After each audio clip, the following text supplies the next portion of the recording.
எண்ணம் எழுத்துக்களாய் மலர, அறிவொளி மனங்களில் பரவ, படைப்பின் பாதையில் பயணிக்கும் படைப்பாளர்கள் அனைவருக்கும் இனிய மாலை வணக்கம். இணைப்பில் இணைந்துள்ள அனைத்து படைப்பாளர்களையும் வாசகர்களையும் வருக வருக என வரவேற்பதில் பெருமகிழ்ச்சி கொள்கிறேன். அறிவையும் அனுபவத்தையும் அள்ளித்தர காத்திருக்கும் இன்றைய மதிப்பிற்குரிய விருந்தினர் எழுத்தாளர் தோழர் மாதவராஜ் அவர்களையும் வருக வருக என வரவேற்பதில் பெருமகிழ்ச்சி கொள்கிறேன். இன்று என்னோடு கலந்துரையாட இணைந்துள்ள தோழர் ஹரிஹரசுதன் அவர்களையும் வருக வருக என வரவேற்பதில் பெருமகிழ்ச்சி கொள்கிறேன். மீண்டும் ஒரு முறை அனைவரையும் வரவேற்று அறிமுக உரை வழங்குவதற்காக தோழர் குமரன் அவர்களை கேட்டுக்கொள்கிறேன். வணக்கம் அனைவருக்கும். இந்த 253வது வாருங்கள் படைப்போம் நிகழ்ச்சிக்கு வருகை புரிந்திருக்கிற அனைவரும் வரவேற்று படைப்பாளர் ஜா மாதவராஜ் அவர்களை பற்றிய சிறு அறிமுகம். படைப்பாளர் ஜா மாதவராஜ் அவர்கள் சமகால தமிழ் இலக்கிய உலகில் தனித்துவமான குரலாக அறியப்படுபவர். எழுத்தாளர் மட்டுமல்லாது ஆவண படை இயக்குனர் மற்றும் தொழிற்சங்க செயற்பாட்டாளர். உலகை புரட்டும் நெம்புகோல் மக்களிடமே இருக்கிறது என்ற சமூக நம்பிக்கையை தனது எழுத்துகளிலும் செயல்பாடுகளிலும் தொடர்ந்து வெளிப்படுத்தி வருகிறார். 1961 நவம்பர் 1 அன்று பிறந்த திரு மாதவராஜ் அவர்கள் திருச்செந்தூர் அருகில் செம்மண் நிலமான தேரி பகுதியில் செங்குழி எனும் கிராமத்தை பூர்வீகமாக கொண்டவர். கல்லூரி காலத்திலேயே இலக்கிய ஆர்வம் கொண்டு கவிதைகள் மற்றும் சிறுகதைகள் எழுத தொடங்கினார். 1985 ஆண்டு வெளியான அவரது முதல் சிறுகதை மண்குடம் இலக்கிய சிந்தனை பரிசை பெற்று அவரை இலக்கிய உலகிற்கு அறிமுகப்படுத்தியது. செம்மலர், இசை, ஆனந்த விகடன், குமுதம், இதயம் பேசுகிறது சிறுகதை பத்திரிகையில் அவரது கதைகள் வெளிவந்துள்ளன. தமிழ்நாடு கிராம வங்கியில் பணியாற்றியவர் வங்கி ஊழியர் இயக்கங்களிலும் தொழிற்சங்க பணிகளிலும் முக்கிய பங்கு வகித்திருக்கிறார். சமூக பிரச்சனைகள், ஆண் பெண் உறவுகள், மனித வாழ்வின் போராட்டங்கள் ஆகியவை இவரது படைப்புகளின் மைய கருத்துக்களாக அமைந்துள்ளன. இவர் சிறுகதை, கட்டுரை, வாழ்க்கை வரலாறு, சமூக விமர்சனம் போன்ற பல துறைகளில் தடம் பதித்துள்ளார். மேலும் பள்ளம் இரவுகள் உடையும் இது வேறு இதிகாசம் போன்ற ஆவண படங்களையும் தயாரித்து சமூக அக்கறையுள்ள கலைஞராக திகழ்ந்துள்ளார்.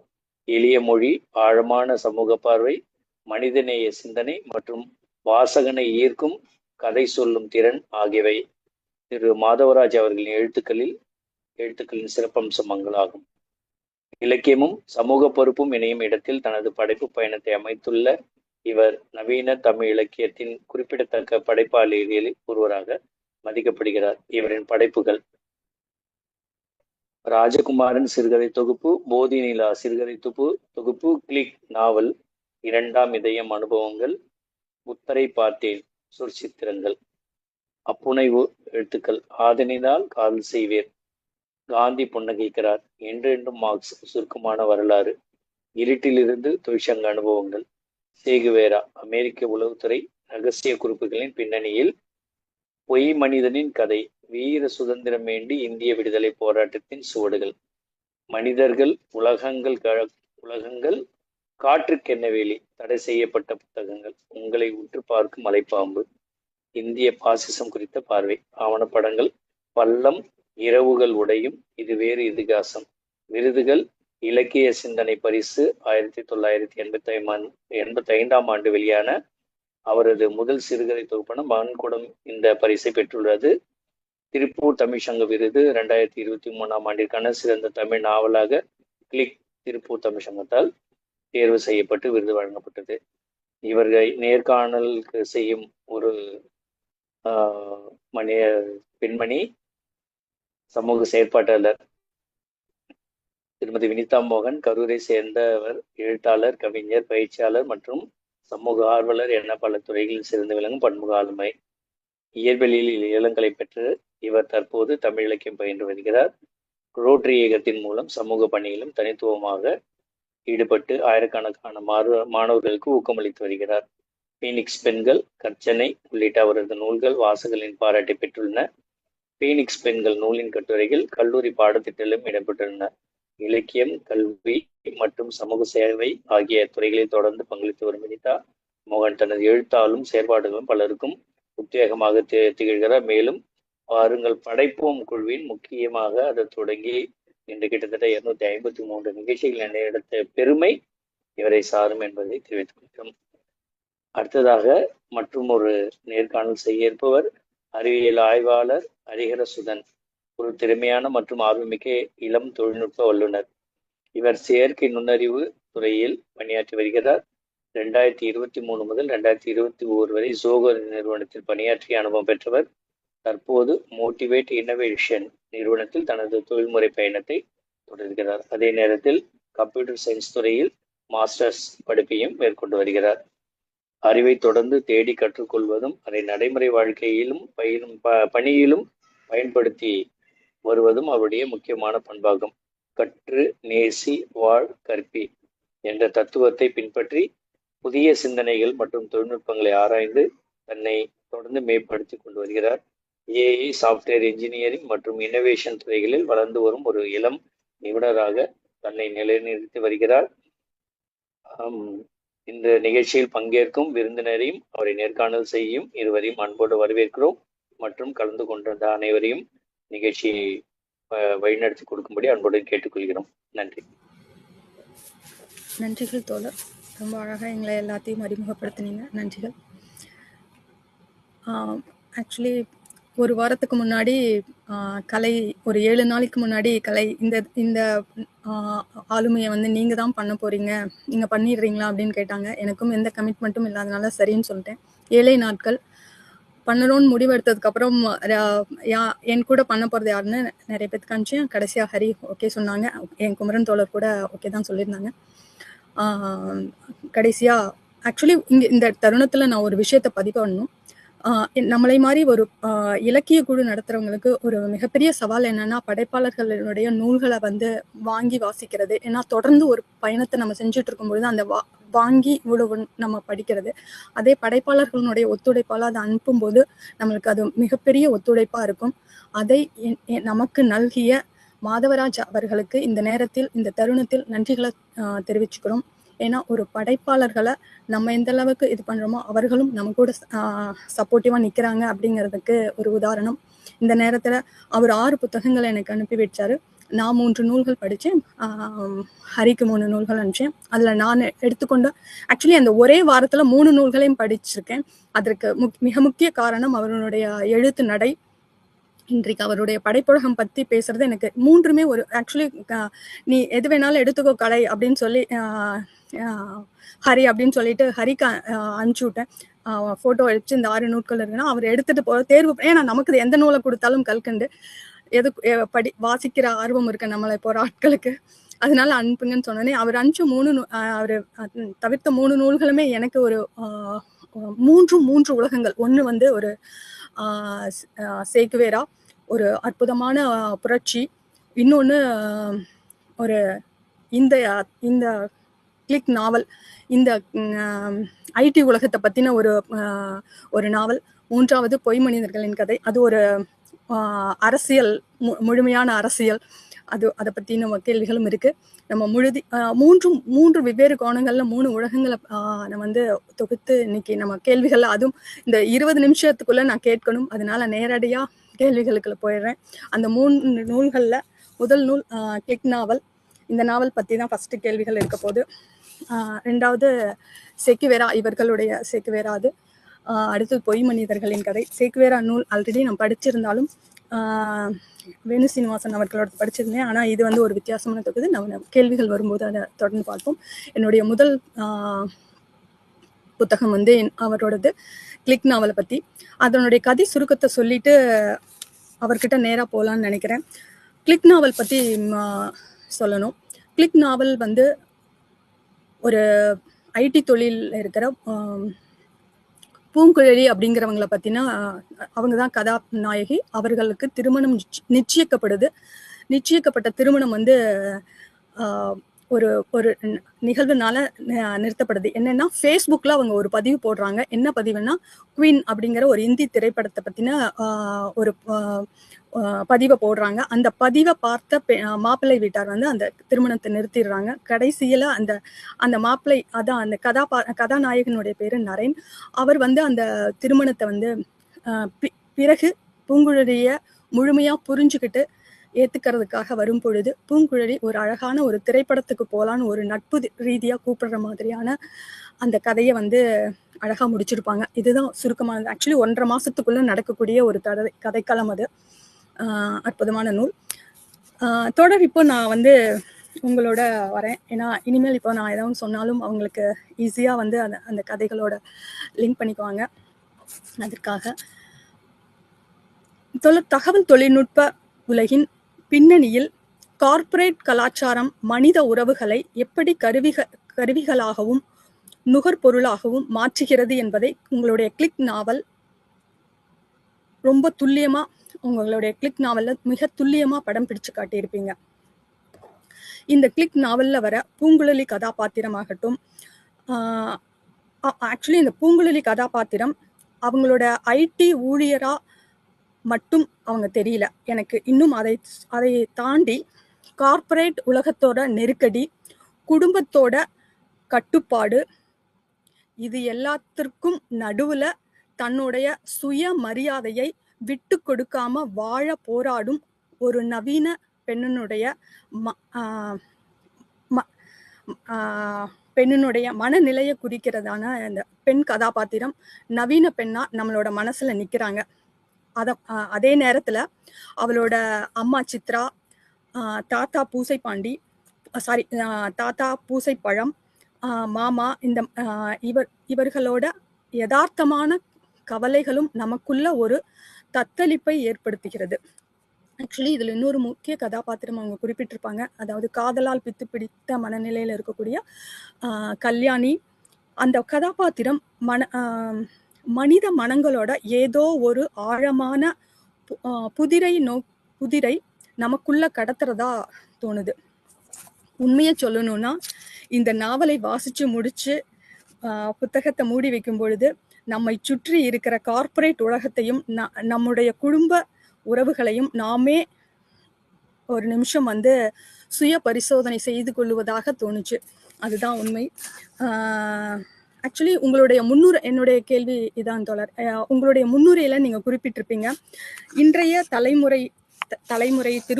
இன்றைய தலைமுறையினர் திருமணம், குழந்தை வளர்ப்பு போன்ற வாழ்வியல் கட்டுப்பாடுகளை ஒரு ப்ராஜெக்ட் போலவும் அதன் வெற்றிகளை கிளிக் ஆயிடுத்து என்று கார்ப்பரேட் மொழியில் அணுகுவதையும் குறிப்பிட்டிருப்பீங்க. கார்ப்பரேட் மொழியில அணுகுவதாக குறிப்பிட்டிருப்பீங்க. என்னுடைய கேள்வி, இன்றைய தலைமுறையின் இந்த திட்டமிட்ட வாழ்வியலை நீங்க எப்படி பாக்குறீங்க அப்படிங்கறதுதான்.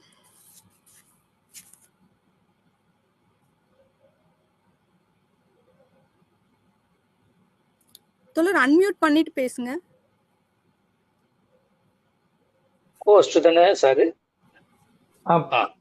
உடனே பேசுவா? பேசலாம். கேக்குது. பொதுவா இந்த கார்ப்பரேட் வந்து இந்தியாவில் இருக்கிற மக்கள் தொகையில 1% கூட கார்ப்பரேட் உடைய ஒர்க் பண்றவங்க அவங்க குடும்பங்கள் வந்து ஒரு 1%குள்ளதான் இருக்கும். அது கூட இருக்குமான்னு தெரியல எனக்கு. ஆனா அந்த லாங்குவேஜ், அவங்க கிட்ட இருக்கிற மொழி இருக்குல்ல, அந்த மொழி, அவங்களுடைய கல்ச்சர், அவங்களுடைய இந்த மொத்த நிலப்பரப்புலையும் அது மிக வேகமாக பரவி இருக்குன்னு நான் நினைக்கிறேன். அவங்களுடைய தாக்கங்களும் பாதிப்புகளும். நீங்க எந்த விஷயத்தை எடுத்துக்கிட்டாலும் இப்போ வந்து கிளிக் ஆகலையா, இது மாதிரி அதுக்கு முன்னால செட் ஆயிட்டாம்பாங்க, இப்போ கிளிக் ஆயிட்டாங்கிறாங்க. எனக்கு இந்த கிளிக்ங்கிறத பத்தி நாவலுக்கு தலைப்பு வைக்கும் போதே நிறைய பேர் கேட்டாங்க, நீங்க ஒரு நல்ல தமிழ் பேர் வச்சிருக்கலாமே அப்படின்ட்டு. எனக்கு அதுல ஒரு ரொம்ப முக்கியமான ஒரு வித்தியாசம் ஒண்ணு இருந்துச்சு. நீங்க கேமராவை யூஸ் பண்ற காலத்துலதான் அந்த கிளிக்ங்கிற வார்த்தை வந்து அறிமுகமாயிருக்கும். அது கிளிக் பண்ணா வந்து என்னன்னா, நீங்க ஒரு மூவிங்கா இருக்கக்கூடிய, அசைந்து கொண்டு இருக்கக்கூடிய ஒரு இதுல ஒரு விஷயத்த கேமரா வச்சு கிளிக் பண்ண உடனே அது வந்து அசையாம சலனமற்று அது வந்து ஒரு படம் அவங்களுக்கு இருக்கும். ஆனா அது ரொம்ப காலத்துக்கு பிறகு கம்ப்யூட்டர் கண்டுபிடிக்கப்பட்ட பிறகு நீங்க கிளிக்னு சொல்லும்போது என்னன்னா, நீங்க ஒரு விஷயம் அந்த திரையில ஒண்ணு அசையாம இருக்கிறத நீங்க கிளிக் பண்ண உடனே அது அடுத்தது கட்டத்துக்கு மூவ் ஆகும். அப்ப கிளிக்குங்கிற ஒரு வார்த்தை வந்து ஒரு தலைமுறையில வந்து அசைந்து கொண்டிருப்பதை அசையாமல் நிறுத்தினதும், இன்னொரு தலைமுறையில அசையாம இருக்கிறது அசைக்கிற விஷயமாவும், அதே ஒரு பொருளுக்கு இன்னைக்கு வந்து வேறொரு அர்த்தமும் வருது. எனக்கு இந்த விஷயம்தான் வந்து மொத்த ஏற்கனவே இருந்த மொழி புரிதல்கள் சொல்லாடல்கள் எல்லாவற்றையும் புரட்டி போடுகிற ஒரு தலைமுறையாக இது இருக்கு. அதற்காகத்தான் அந்த ஒரு படிமமா தான் அந்த கிளிக்குங்கிற இதை வச்சேன்.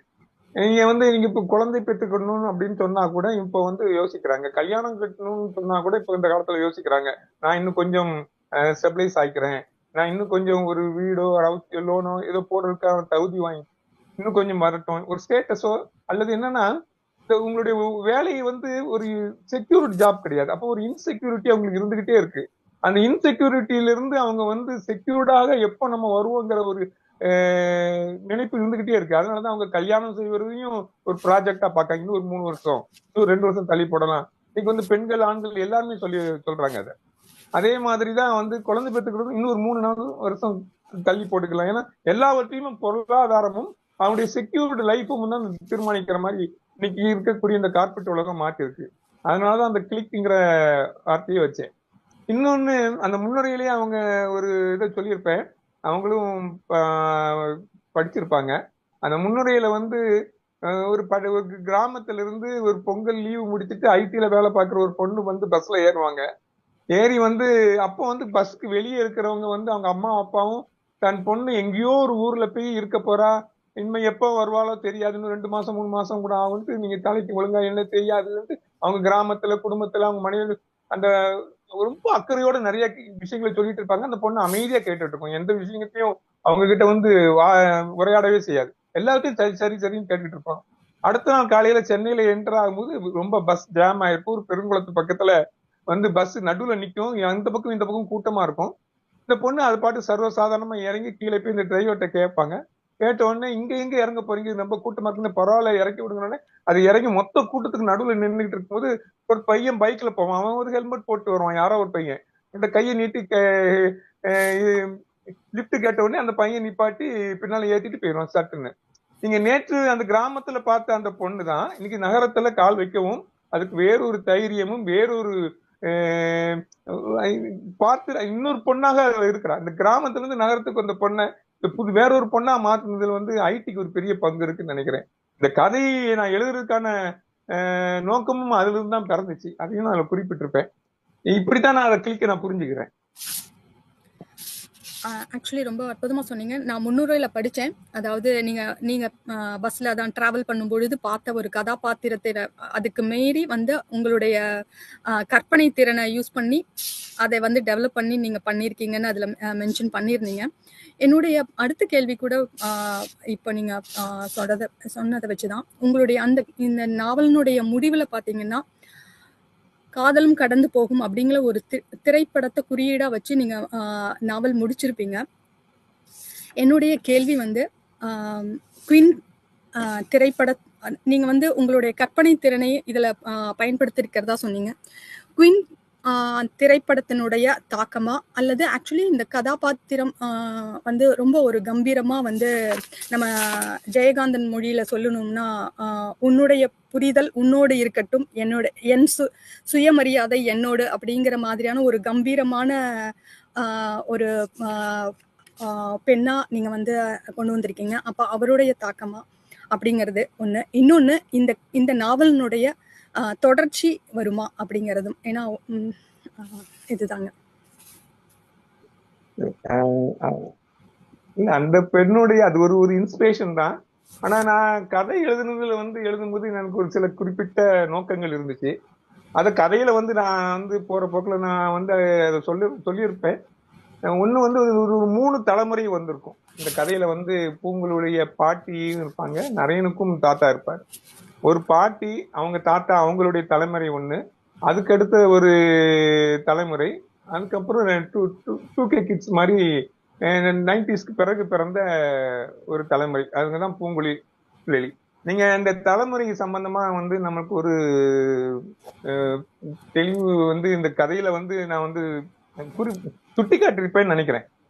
ஏன்னா ஒரு தலைமுறை வந்து ஒரு 1960 வந்து இப்ப என்னுடைய தலைமுறைன்னு வச்சுக்கிடுவோமே, அந்த தலைமுறை வந்து எல்லா குடும்பத்துக்காக நிறைய தியாகம் பண்ற மாதிரியான ஒரு தலைமுறையா இருக்கும். நீங்க அந்த காலத்துல வந்து அவள் ஒரு தொடர்கதை 6 to 60 எல்லாம் பாத்தீங்கன்னா குடும்பத்துக்காக தன் காதலை விட்டு கொடுக்கறது, இந்த மாதிரி நிறைய கதைகள் இருக்கும். நீங்க அப்புறம் 80 வாக்குல பாத்தீங்கன்னா அந்த தியாகமும் செய்யணும்னு தோணும். ஆனா அதுக்கு இல்லாத ஒரு தன்னலத்தையும் பார்க்கக்கூடிய, ரெண்டுக்கும் நடுவுல இருந்து ரொம்ப புலம்பிக்கிட்டு இருக்கக்கூடிய ஒரு தலைமுறை இருந்துச்சு. 2000க்கு பிறகு வந்தவங்க தனக்கு அந்த தியாகம் எல்லாம் கிடையாது. அவங்க தனக்கு தன்னுடைய நோக்கம் என்ன, அதுக்கு தன்னுடைய சுதந்திரம், தன்னுடைய நலம் இது குறித்து, தன்னுடைய வளர்ச்சி குறித்து அவங்க யோசிக்கிற மாதிரியான ஒரு தலைமுறை உருவாயிருக்கு. இது வந்து 1992க்கு பிறகு வந்த இந்த தனியார் மயம், இந்த சோவியத் சிதைவுக்கு பிறகு கார்பரேட் உலகத்தினுடைய குழந்தைகளாக இவங்க மாறி இருக்காங்க. அவங்க ஈஸியா அவங்களை ஹேண்டில் பண்ணி ஒரு தலைமுறை அவங்க வந்து கொண்டு வராங்க. இந்த 3 தலைமுறையும் வந்து இந்த கதையில வந்து வந்திருக்கும். அது இந்த நாவலை படித்தவங்களுக்கு தெரியும். இதுல என்னன்னா ஒரு 2-3 விஷயங்கள் இருக்கு. 3 தலைமுறைக்குள்ள உள்ள பேதங்கள், அப்புறம் கிராமத்துக்கும் நகரத்துக்கும் உள்ள பேதங்கள், அப்புறம் ஆணுக்கும் பெண்ணுக்கும் உள்ள முரண்பாடுகள், இது எல்லாமே இருக்கும். இதுல அந்த பொண்ணு வந்து அதாவது நிச்சயதார்த்தம் எனக்கு வந்து இன்ஸ்பிரேஷன் என்னன்னா, எனக்கு தெரிஞ்ச நம்ம நெருங்கிய உறவுல வந்து எனக்கு ரொம்ப அப்பாவியா தெரிஞ்ச ஒரு பொண்ணு வந்து ஐடில வேலை பார்த்தா. ஆனா பிறகு அவங்களுக்கு ஒரு நிச்சயதார்த்தம் ஆச்சு. நிச்சயதார்த்தத்தை அந்த கொஞ்ச நாள்ல ஒரு 10 நாள்ல எனக்கு நிச்சயதார்த்தம் ஊரே வந்துச்சு. அந்த எல்லாரும் வந்து உட்கார்ந்து போன பிறகு எனக்கு இந்த கல்யாணம் வேண்டாம், எனக்கு அந்த பையன் எனக்கு வந்து கிளிக் ஆகல அப்படின்ட்டு அந்த பொண்ணு சொல்லிச்சு. எனக்கு ஆச்சரியமா இருந்துச்சு. இந்த குழந்தை வந்து கண்ணு முன்னால வளர்ந்த குழந்தை இது எப்படி சொல்லுது, இது எந்த தைரியம் வந்துச்சு? ஏன்னா நம்ம தலைமுறையில யோசிச்சே பார்க்க முடியாது. இந்த குழந்தைக்கு வந்து எப்படி இந்த தைரியம் வருது, வேண்டாம்னு சொல்ல முடியுது அப்படின்னு யோசிக்கும் போதுதான் தன் பொருளாதார ரீதியாக தன் காலில் அந்த பொண்ணு நிக்கிறது. இன்னொன்னு இந்த கார்பரேட் நெருக்கடிகளுக்கு மத்தியில வந்து அவங்களுடைய ஆற்றலும் இதுவும் வந்து நிறைய அதிகமா இருக்கு, ரொம்ப திறனும்.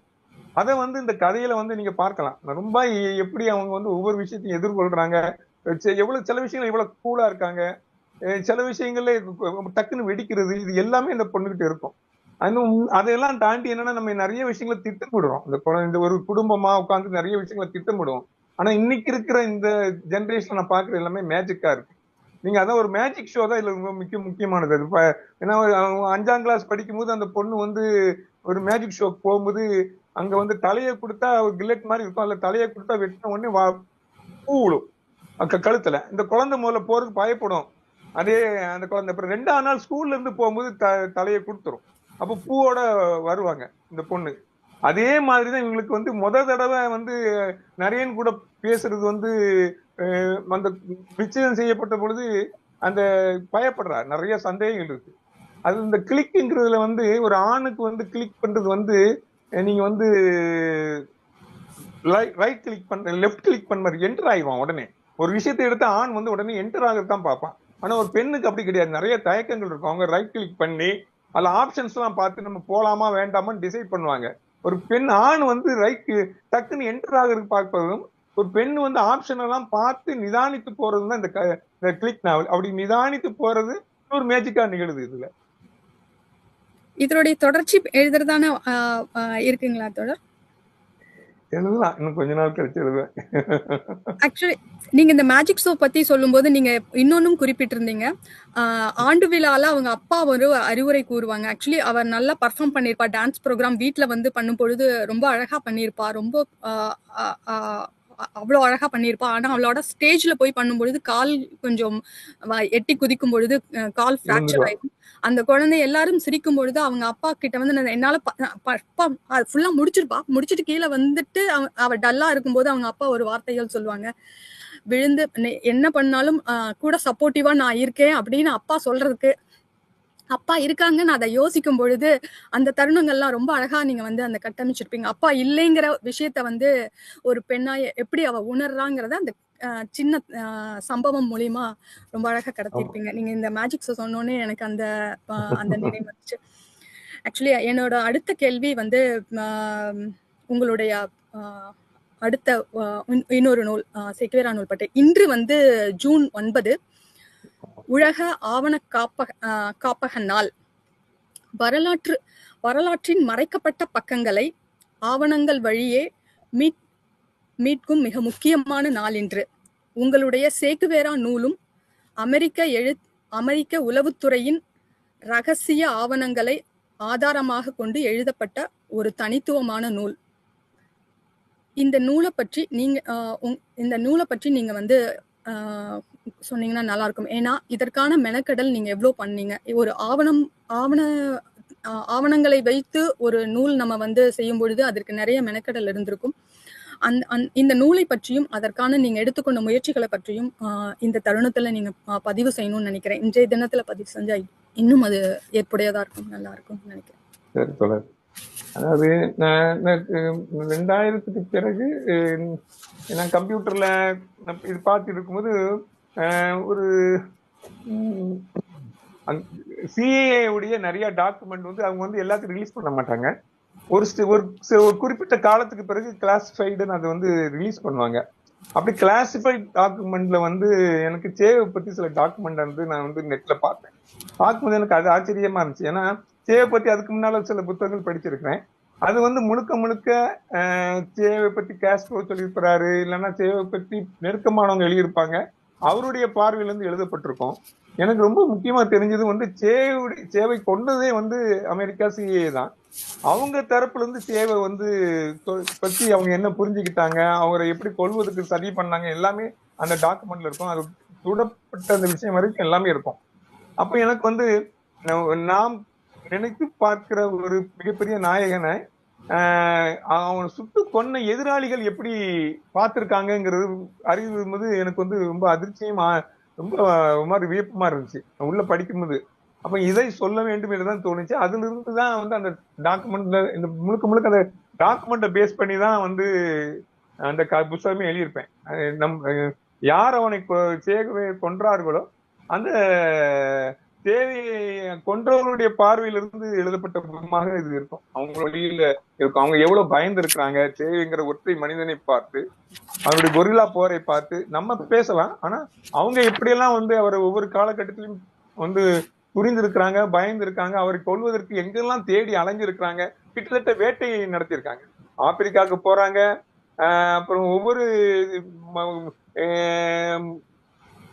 நாடுகளா வந்து எங்க இருக்காருன்னு கண்டுபிடிக்க முடியல அவரு. அப்ப அதாவது அவர் இருக்கிற இடம் வந்து தெரியாம போலாம். ஆனா இல்லாம இடம் இருக்கும்போது அவருடைய இருப்பை வந்து தெரியுது. அவ்வளவு முக்கியமானவராக அவரை தேடி தேடி கண்டுபிடிச்சு அப்புறம் வந்து அதுக்கு திட்டமிட்டு அவங்க வந்து கொலை பண்றாங்க. கொலை பண்ண பிறகும் கூட அவருடைய உடல் வந்து அவங்க கியூபாவுக்கு பெயரக்கூடாதுன்ட்டு அந்த உடலை வந்து மறைப்பதற்கு அவங்க திட்டமிடுறது. அது ரொம்ப காலமாக அந்த உடல் வந்து கியூபால பிடல் காஸ்ட்ரோ எல்லாரும் முயற்சி எடுத்து அந்த உடல் கிடைக்கல. அதுக்கப்புறம் அதற்காக மிக சிரமப்பட்ட பிறகுதான் ஒரு 20-30 வருஷத்துக்கு பிறகு அந்த உடலை தோண்டி எடுத்து உலகுக்கு கொண்டு வராங்க. அப்போ அந்த காலகட்டத்திலும் வந்து அவருடைய உடல் வந்து கியூபாவுக்கு வரும்போது அந்த மக்கள் எவ்வளவு தூரம் அதை போற்றுகிறார்கள் என்பது வந்து ரொம்ப மெய்சிலிருக்க வைக்கக்கூடிய காட்சிகளா இருந்துச்சு. அதுல ரொம்ப முக்கியமான விஷயம் வந்து அந்த எழுதுறதுல வந்து என்னன்னா, அவங்க பிடிச்சி ஒரு இடத்துல வந்து ஒரு சின்ன பள்ளிக்கூடம் அந்த நாட்டுல வந்து அவங்க பிடிச்சி வச்சிருப்பாங்க. அப்போ அந்த பள்ளிக்கூடம் வந்து ஒரு ஒழுங்கு இல்லாத பள்ளிக்கூடமா இருக்கும், கொஞ்சம் சகதியெல்லாம் இருக்கும்.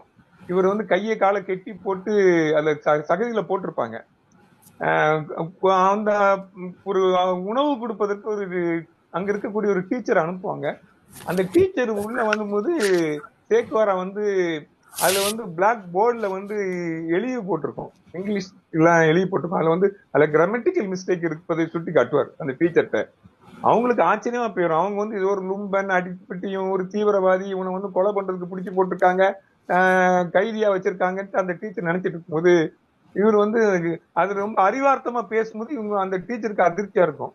அப்போ அவர் சொல்வாரு, நீங்க வந்து குழந்தைகளை வந்து நல்லா சொல்லிக் கொடுங்களேன்னு சொல்லிட்டு, ஒருவேளை நான் பிழைத்தா இந்த ஸ்கூலை உங்களுக்கு வந்து நான் நல்ல ஸ்கூலை உங்களுக்கு கட்டி தருவேன், இந்த ஸ்கூல் ரொம்ப மோசமான நிலைமையில இருக்குன்னு சொன்னோன்னே அது மாதிரி ஆச்சரியமா பார்த்துட்டு அவங்க போயிடுவாங்க.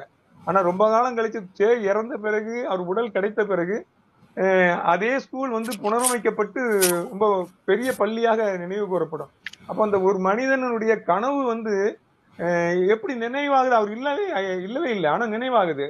அப்போ இதெல்லாம் ஒரு நிறைய அந்த ஒவ்வொரு நிகழ்வும் அவருடைய ஒவ்வொரு சிந்தனையும் கூட வந்து இந்த உலகத்துக்கு சொல்ல வேண்டிய விஷயங்கள்லாம் நிறைய இருப்பதாக எனக்கு தோணுச்சு. இன்று வரைக்கும் வந்து சேகோரா வந்து நாம் நினைக்க வேண்டிய ஒரு ஆளா இருக்கு. ஆனா என்னன்னா, ஏகாதிபத்தியம் அவரை வந்து ஒரு ஹீரோ மாதிரி காமிக்கிறாங்க.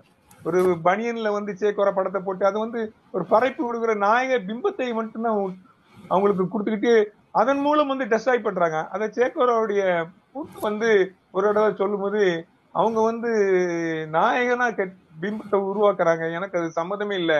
அவர் ஒரு உயிருள்ள மனுஷன். அப்படிதான் நான் எங்க அப்பாவை பாக்குறேன். ஒரு நாயகனா நான் பார்க்கல. அவர் ஒரு களத்துல இருக்கக்கூடிய போராளி என்று சொல்லுவாங்க. சேகோரா அதான் சொல்லுவாரு. நான் பிழைத்து எல்லாம் வந்ததெல்லாம் வந்து ரொம்ப சாதாரணம். ஒவ்வொரு கொரில்லா போரிலையும் வந்து ஒரு நாணயத்தை சுண்டி போர்ப்பதை போலத்தான். அதுல வந்து அந்த போரின் முடிவுல நான் பிழைத்திருப்பேனா அல்லது உயிரோடு இருப்பேனா எனக்கே தெரியாது.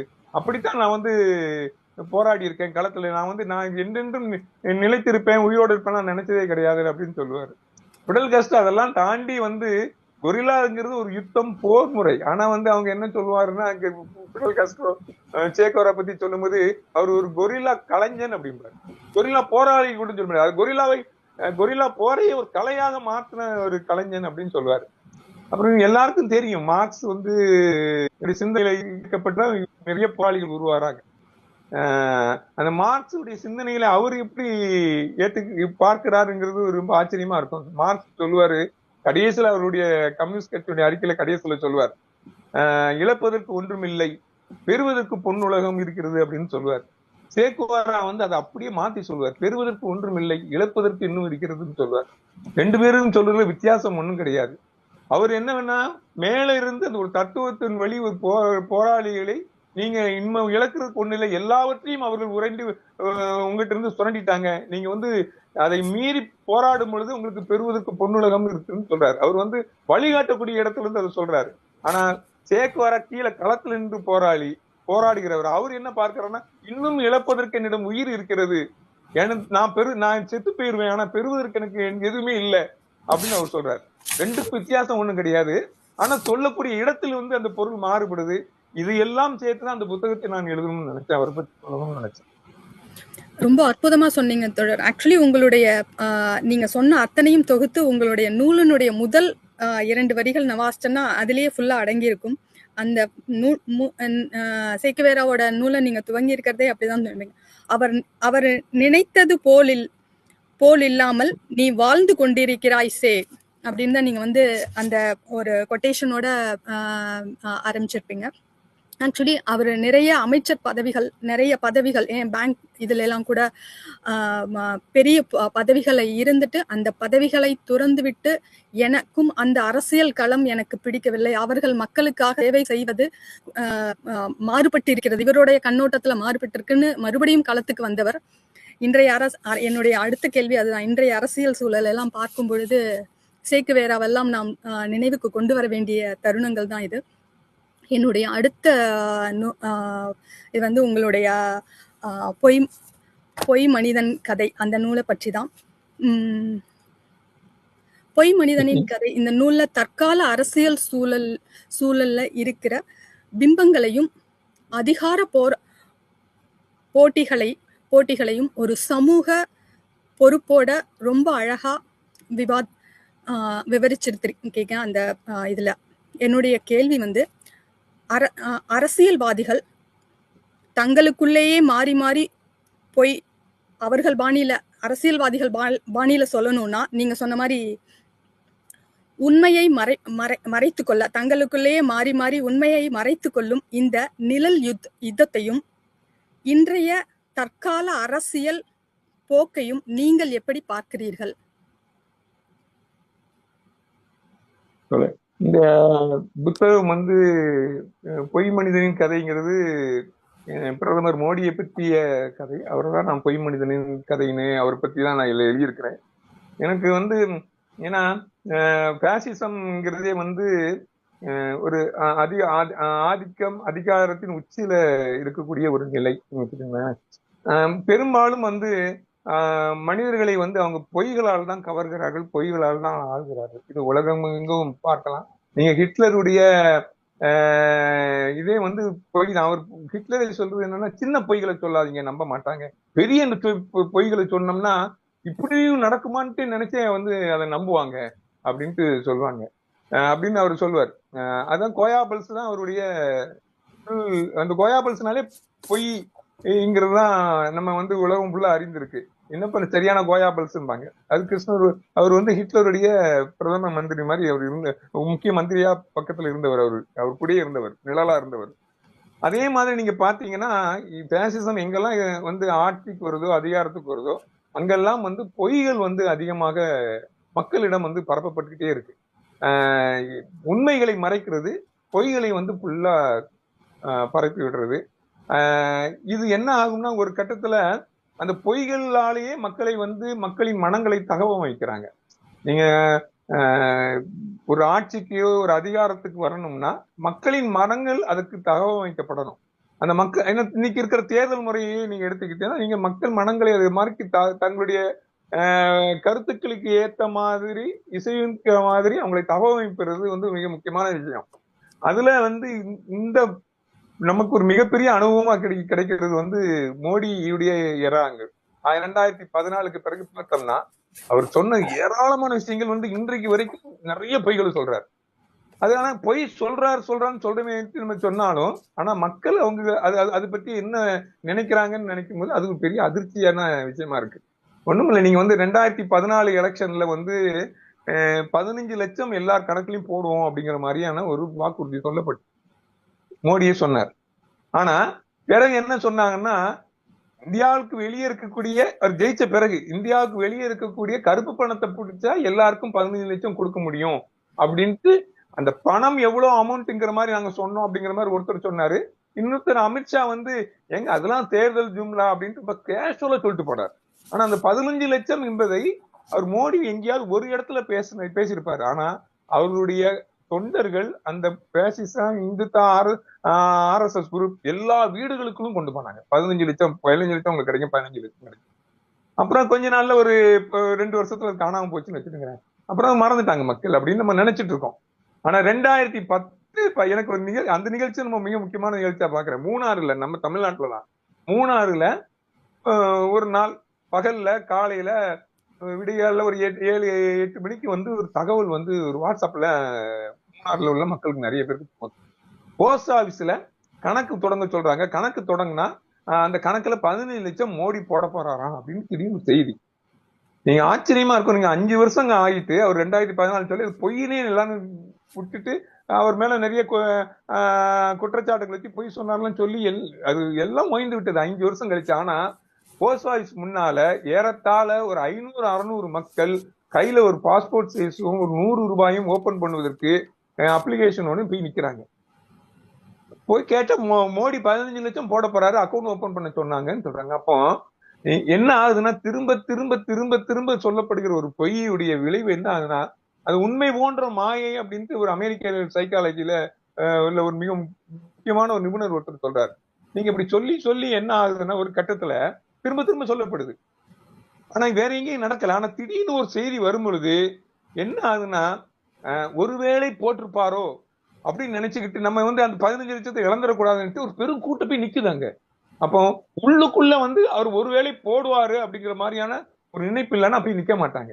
அப்ப இந்த பொய்கள் எவ்வளவு தூரம் சக்தி வாய்ந்ததா இருக்குங்கிறது அந்த மூணாறு உள்ள இன்சிடென்ட். அதற்கு பிறகுதான் இந்த என்னென்ன பொய்கள் அவர் சொல்றாரு, அதுக்கு பின்னால என்னென்ன விஷயம் இருக்குங்கிறது அந்த பொய் மனிதர் கதையில ஒரு மொத்தமே வந்து அவரு சொன்ன பொய்கள் ஒரு 1000 கணக்குல இருக்கும். மொத்தத்துல ஒரு 25 பொய்களை தான் அதுல வந்து தொகுத்திருப்பேன். அதுக்கான ஆதாரங்கள் எல்லாவற்றையுமே கொடுத்துதான் அந்த புத்தகம் எழுதப்பட்டிருக்கும். ஒவ்வொரு பொய்யும் எப்படி சொன்னாரு என்பதை அந்த நேரேட்டிவ்ஸ் எப்படி வந்து பில்டப் பண்ணப்படுது அப்படின்ட்டு இன்றைக்கு விஜய் வரைக்கும் வந்து பாத்தீங்கன்னா அதுதான் வந்து மோடி எப்படி ஆட்சிக்கு வந்தார் என்பதுதான். அதற்கு பிறகு நிறைய பேர் அதை போன்று வருவதற்கான சாத்தியங்களை சோசியல் மீடியாக்கள் உருவாக்கி நான் நினைக்கிறேன்.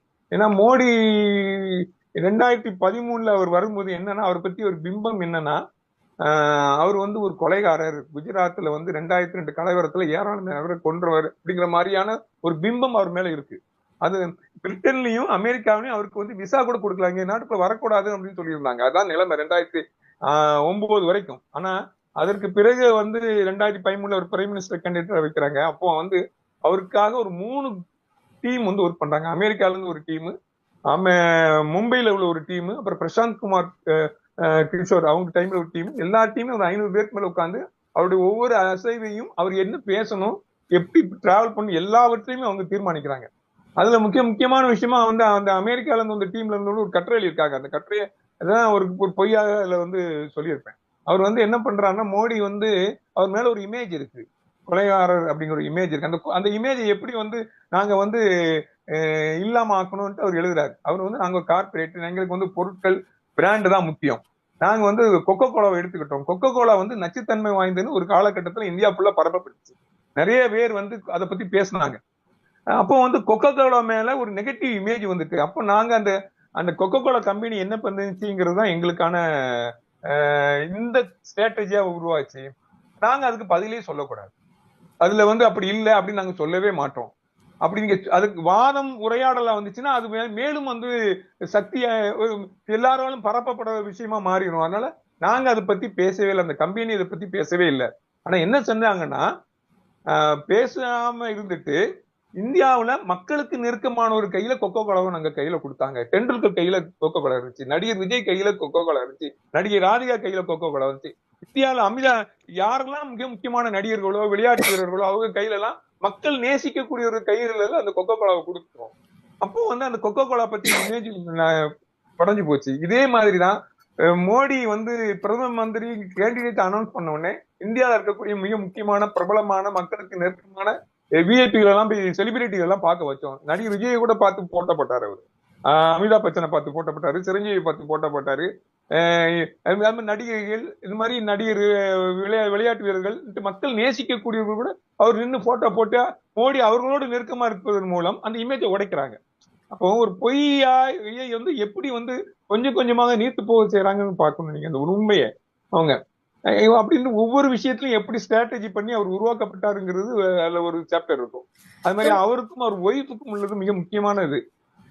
அதுல வந்து அவர் எவ்வளவு தூரம் அவங்க 2 பேருக்குள்ள உறவு இருக்கு, நிறைய பேர் வெளியே தெரியாது. அந்த அந்த அவங்களுடைய ஒரு மனைவியை பிரிந்து பேட்டி எடுக்க ஒருத்தர் போறாரு. அந்த அந்த அனுபவம் வந்து அவரை உரைய வைக்குது. அதெல்லாம் அந்த புத்தகத்துல இருக்கு. ஆனா எல்லா விஷயங்களையும் போய் சொல்லிக்கிட்டே இருக்கிறாரு. ஆனா உண்மை வேறாக ஒண்ணு இருக்குது. இதைத்தான் வந்து அந்த இதுல சொல்லியிருப்பேன்.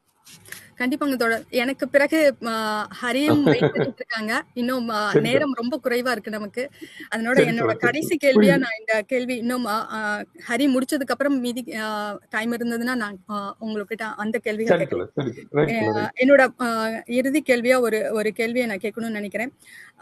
ஆக்சுவலி நீங்க இப்ப சொன்ன விஷயங்கள்ல இருந்து அன்றைய காலம் ஒரு மிகப்பெரிய ஒரு இது இருக்கு. அன்றைய காலம், அதாவது அறிஞர் அண்ணா காலம் தொட்டு இன்றைக்கு இருக்கிற வந்து கார்ப்பரேட் அரசியல் காலம் வரைக்கும் அதிகாரத்தில் இருப்பவர்கள் தங்களுடைய சித்தாந்தங்களை மக்களிடம் கொண்டு சேர்ப்பதற்காக பெரும் செல்வாக்குமிக்க எழுத்தாளர்களையும் கலைஞர்களையும் தங்கள் பக்கம் ஈர்த்து பயன்படுத்திக் கொள்கிறார்கள் என்ற ஒரு குற்றச்சாட்டு தொடர்ந்து இருக்கிறது. அதை நீங்கள் எப்படி பார்க்கிறீர்கள்?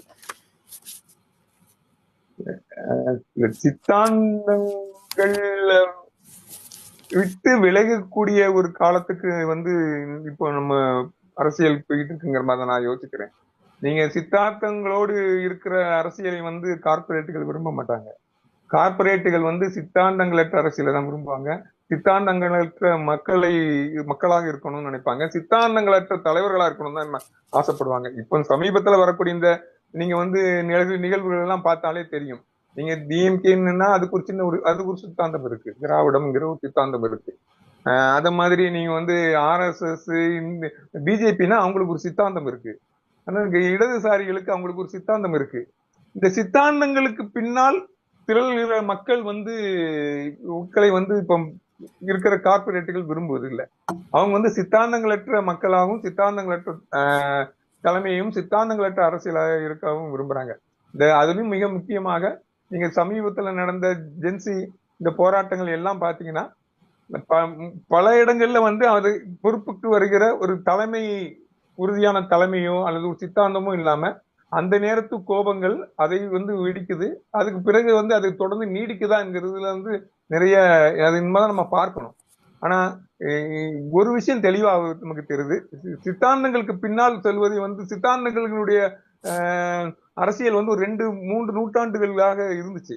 ஆனா இப்போ வேறொரு இடத்துக்கு வந்து அதை கொண்டு செல்வதைத்தான் பார்க்கிறேன். ஆனா இதற்கு முன்பு வந்து எழுத்தாளர்கள் இருந்தாங்க. ஆனா எழுத்தாளர்களை வந்து அஹ், அரசியல் கட்சிகள் தங்களுக்கு இசைவான இணக்கமான எழுத்தாளர்களை அவங்களும் பார்க்கலாம். ஆனா சித்தாந்தங்களோடு இதுக்கு அந்தந்த தங்களுக்கு பிடித்த சித்தாந்தங்களை வைத்திருக்கக்கூடிய இயக்கத்தோட வந்து சேர்க்கிற எழுத்தாளர்கள் அவங்களா சேர்ந்ததும் உண்டு. நிறைய இருந்திருப்பாங்க.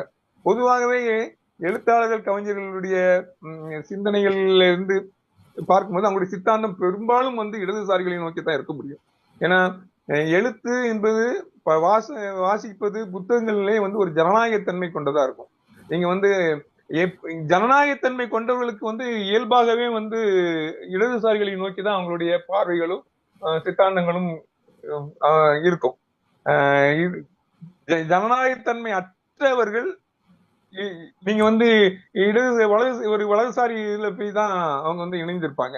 அப்படிப்பட்ட எழுத்தாளர்கள் இப்போ சமீபத்துல எல்லாம் ரொம்ப அதிகமாக இருக்கிற மாதிரி எனக்கு தோணுது. நிறைய பேர் வலதுசாரி ஒரு காலகட்டத்துல வந்து ஒரு 2000 வரைக்கும் கூட பாத்தீங்கன்னா நிறைய எழுத்தாளர்கள் முக்கியமாக அரசியல் பேச மாட்டாங்க. பேசினா இடதுசாரிகளுடைய அரசியல் தான் பேசியிருப்பாங்க. நீங்க தமிழ் சிறுகதையினுடைய தமிழ்ச்செல்வனுடைய புத்தகம் எழுதியிருக்காரு. 50 எழுத்தாளர்களை வைத்து தமிழ் சிறுகதை தடங்கள்னு எழுதியிருக்கிறாரு சமீபத்தில். அதுல பாத்தீங்கன்னா பல எழுத்தாளர்கள் வந்து இடதுசாரி எழுத்தாளர்கள்.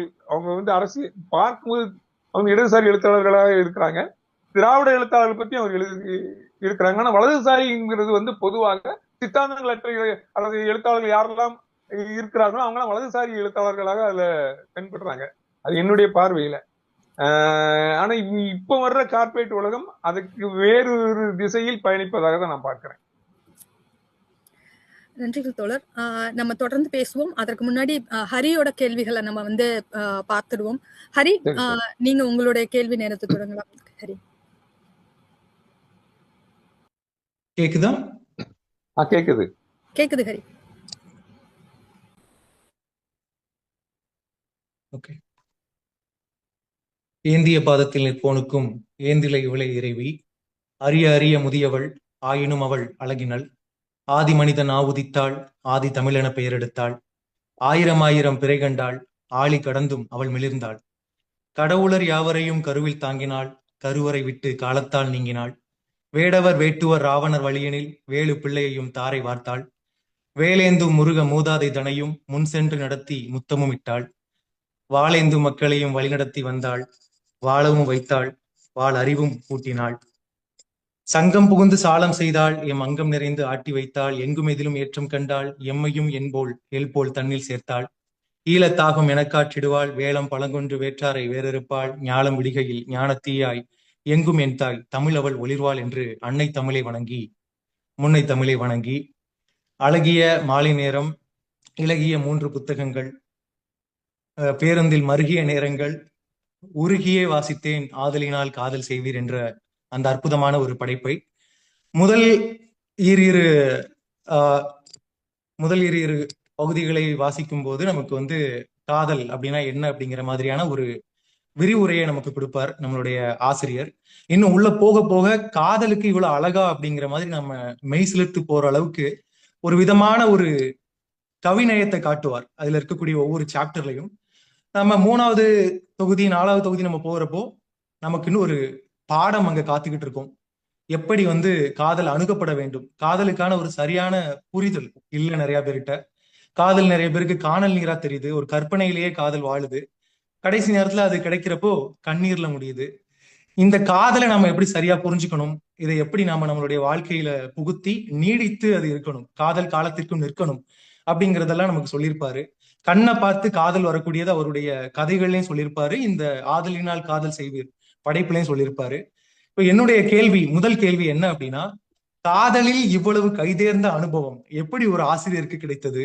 எவ்வளவு நுணுக்கங்களை உங்களுடைய படைப்பில் நீங்கள் அடுக்குகிறீர்கள் என்பதை பார்க்கும்போது ஒரு அதிசயம்தான் தோன்றுகிறது. நான் ஒரு இளைஞன், எனக்கு தெரியாத காதல் இல்லை, நான் எழுதாத காதல் கவிதைகளும் கிடையாது. ஆனால் காதலை இப்படி கச்சிதமாக ஆராய்ந்து விவரித்தது எங்கனம் அப்படிங்கிறது தான் என்னுடைய முதல் கேள்வி. தோழர், அஹ், காதல் பத்தி யாரும் வந்து ஸ்பெஷலிஸ்ட்லாம் கிடையாது. என்னன்னா எல்லாருக்குமே வந்து அந்த அனுபவங்கள் இருக்கும். எல்லாருக்கும் வந்து இந்த அஹ், அதுல வந்து எந்த ஏற்றத்தாழ்வு, அதான் எல்லாரும் காதல் செய்யணும்னு சொல்றது. என்னன்னா ஏற்றத்தாழ்வுகளை வந்து அது பொருட்படுத்துறது கிடையாது. ஜாதி மதங்கள் அதை பத்தி பொருட்படுத்துறது கிடையாது. அது எல்லாருக்குமானதாக காதல் இருக்கும். அது எல்லாருக்குமான அனுபவங்களா இருக்கும். நம்ம வந்து காலங்காலமாக நம்முடைய இலக்கியம், சினிமா எல்லாவற்றிலையும் காதலை பார்க்கிறோம். நம்ம சுத்தி இருக்கிற மனிதர்கள்ட்ட காதலை பார்க்கிறோம். அதனால எங்கும் வியாபித்து இருக்கக்கூடிய அளவுக்கு வந்து இருப்பது வந்து காதல். அதுல வந்து அதுல நம்ம பார்க்கிற பார்வை, புரிந்து கொள்வதிலிருந்து தான் நமக்கு காதல் வந்து என்ன அப்படின்ட்டு இன்னைக்கு வரைக்கும் அது வந்து பிடிபடுதான்னு சொல்ல முடியாது. அது ஒரு வண்ணத்து பூச்சி மாதிரி பறந்துகிட்டே தான் இருக்கும். நம்ம பிடிக்கிறதுக்கு போய்கிட்டே இருப்போம் அப்படின்னு கூட பாத்துக்கலாம். பக்கத்துல நெருங்கி நெருங்கி வேணா பார்த்திருக்கலாம். ஆனா பொதுவாக வந்து ஒரு விஷயம் வந்து அதுல எனக்கு தெளிவா புரியுது. ஒவ்வொரு காலகட்டத்திலும் வந்து அது எப்படி காதல் வந்து மாறி மாறி மாறி மாறி வந்திருக்கு அப்படின்னு பார்க்கும்போது காதல் வந்து என்ன அப்படிங்கிறத வந்து அது போகிற வழியில், அந்த திசையில், அது பறக்கிற விதத்தில், அந்த வண்ணத்துக்கு பறக்கிற விதத்தில் வந்து காதலை புரிஞ்சுக்கணும் அப்படின்னா நீங்க அஹ், எல்லா ஒவ்வொரு காலகட்டத்தில் வந்து பெண் வந்து தான் எல்லாமாக இருக்கிறா. இந்த உலகம் தோன்றி இந்த ஆதி பொது உடைமை சமூகம் சொல்லுவாங்க. அந்த அந்த உட்டோப்பியன் அந்த மாதிரி காலங்கள்ல வந்து பெண் தான் சமமா எல்லாம் பிரதானமான ஒரு கதை பாத்திரமா இருந்திருக்கிறா. அவள் அவள் அவளுடைய சக்தியை பார்த்து வந்து பயந்து ஒரு மாதிரி மிகுந்த மரியாதைக்குரிய மரியாதை செய்கிறவரான தான் ஆண் இருந்திருக்கிறான் ஒரு காலகட்ட வரைக்கும். ஆனா ஒரு எப்போ வந்து வேட்டை சமூகம் போய் அதுல இருந்து ஆடு மாடுகள் எல்லாம் வீட்டுல கொண்டு வந்து முதல் சொத்துக்கள் அதுதான். அந்த சொத்துகள் உருவான பிறகுதான் பெண் வந்து அதை பராமரிப்பதற்காக வீட்டிலேயே வைக்கப்படுறான். அவர் வீட்டிலே வைக்கப்பட்ட பெண் எப்படி ஒவ்வொரு காலகட்டமா மாறி வர்றா. அதுல அவங்களுக்கு வந்து விடுதலையை நோக்கி அவங்களை நகர்த்தினதுல காதல் எவ்வளவு தூரம் வந்து ஏன்னா சாதாரண பெண்ணா இருப்பா, பெரிய ராணியா இருப்பா. நீங்க நிறைய காதல் காவியங்களுக்கு ரோமியோ ஜூலியட்ல இருந்து அனார்கலில இருந்து நம்ம நிறைய காதலை படிக்கலாம். ஏன்னா அப்படி இருக்கக்கூடிய அடைக்கப்பட்ட கூண்டில் இருந்த அந்த பெண்ணை வந்து வெளியே இழுக்கக்கூடிய விஷயமாக காதல் இருந்திருக்கு. ஆனா அது ரத்தமும் இதுமாக பெரிய யுத்தங்கள் எல்லாம் நடந்திருக்கு. ஆனா அவ வெளியே எப்படி வந்தா அந்த பெண் கூண்டில் அடைக்கப்பட்டு இருந்த காலம் ஒண்ணு, அதுக்கப்புறம் வெளியே எப்படி பறந்து வர்றா, இன்னைக்கு கொஞ்சம் வெளியே பறந்து வர போது என்னென்ன சிக்கல்கள் வந்து காணப்படுதுன்னு பார்க்கும்போது அது அந்த பயணத்தின் திசையில ஒரு விஷயம் தெரியுது. என்னன்னா எந்த இடத்தில் ஆணும் பெண்ணும் ஆண் வந்து தனக்கு சமமாக பெண்ணையும் பெண் தனக்கு சமமாக ஆணையும் நினைக்கிறானோ, எங்க தனக்கு ஒரு பெண் ஒரு ஆணை பெண் மதிக்கிறாளோ, ஒரு பெண்ணை ஆண் மதிக்கிறானோ தன் இணையை, அப்போ ஒரு மதிக்கிறது, புரிவு கொள்வது, அன்பு செலுத்துவது எல்லாம் ஒரு சமமான தன்மையில் இருக்கும் பொழுது காதல் வந்து இன்னும் ரொம்ப அழகானதாகவும் அர்த்தமுள்ளதாகவும் பார்க்கிறேன். அது இறந்து போறதுதான் ஒரு காலகட்டத்து வரைக்கும் கல்லறைகளை காமிச்சிட்டு இருந்தாங்க காதல். இந்த கதையில இந்த புத்தகத்தை அதான் சொல்லியிருப்பேன். நாம் வாழும் வீடுகள் வந்து காதலின் சின்னங்களா இருக்கணும், கல்லறைகள் அல்ல அப்படின்னு சொல்லி முடிச்சிருப்பேன். அந்த சுதந்திரமாக ஒரு ஆண் வந்து சமமாக தனக்கு ஈக்குவலா நீங்க எப்போ நினைக்கிறீங்களோ அப்போ வந்து அந்த காதல் ஒரு அர்த்தம் உள்ளதாக இருக்கும்னு நான் நினைக்கிறேன். அதுதான் அந்த புத்தகம். ரொம்ப நன்றி இத்தகைய ஒரு பதிலை தந்தமைக்கு. என்ன தவம் செய்தோம் அப்படின்னு கேட்டா நாங்க மாதவம் செய்தோம். என்ன தவம் மாதவம் புரிந்தோம், மாதவத்தின் எழுத்துக்களை புரிந்தோம், மெய் சிலிர்த்தோம். அந்த விதமா இருந்தது ஆதலினால் காதல் செய்து. திரைப்படங்கள் புத்தகங்களுக்கு அப்பாற்பட்டு நான் முதலில் வாசித்த புத்தகம் இது. ஆதலினால் காதல் செய்வீர் அப்படிங்கிற ஒரு அருமையான ஒரு புத்தகம். ஆதாம் ஏவாளை சுற்றுறீங்க, இப்ப கூட நீங்க அந்த வண்ணத்து பூச்சியை விடல, இன்னும் அது சிறகடிச்சுங்கிறது எனக்கு புரியுது. அடுத்தது என்ன அப்படின்னா, வெளிச்சத்தை பத்தி பேசுறோம். நீங்க இந்த காதல் பற்றி மேற்கோள் காட்டுறப்போ அகல் விளக்க கையில வச்சுக்கிட்டு இருக்காங்கன்னு சொல்றீங்க. காதலர் காதலி அகல் விளக்க வந்து கையில ஏந்திக்கிட்டு போறாங்க. அதனால அவங்களுடைய முகம் தெரியுது, அவங்கள வெளிச்சத்துல அவங்கள நிலைநிறுத்திக்கிறாங்க, முன்னாடி இருக்கிறதும் தெரியுது. ஆனா எப்போ திருமணம் அப்படிங்கிற ஒரு விஷயம் நடக்குதோ அப்பத்துல இருந்து அந்த அகல் விளக்கு நொறுங்கி போகுது, ஒரு டார்ச் லைட் கையில வந்ததுன்னு சொல்றீங்க. டார்ச் லைட் அரசியல்ல பார்த்தாலும் வேடிக்கை தான், இங்க பார்த்தாலும் வேடிக்கை தான். என்ன நம்ம முன்ன இருக்கக்கூடியதை காட்டும், நாம இருள்ல இருப்போம். நாம முகத்துல அடிச்சு பார்த்தா நம்ம பேய் மாதிரி தெரியும்.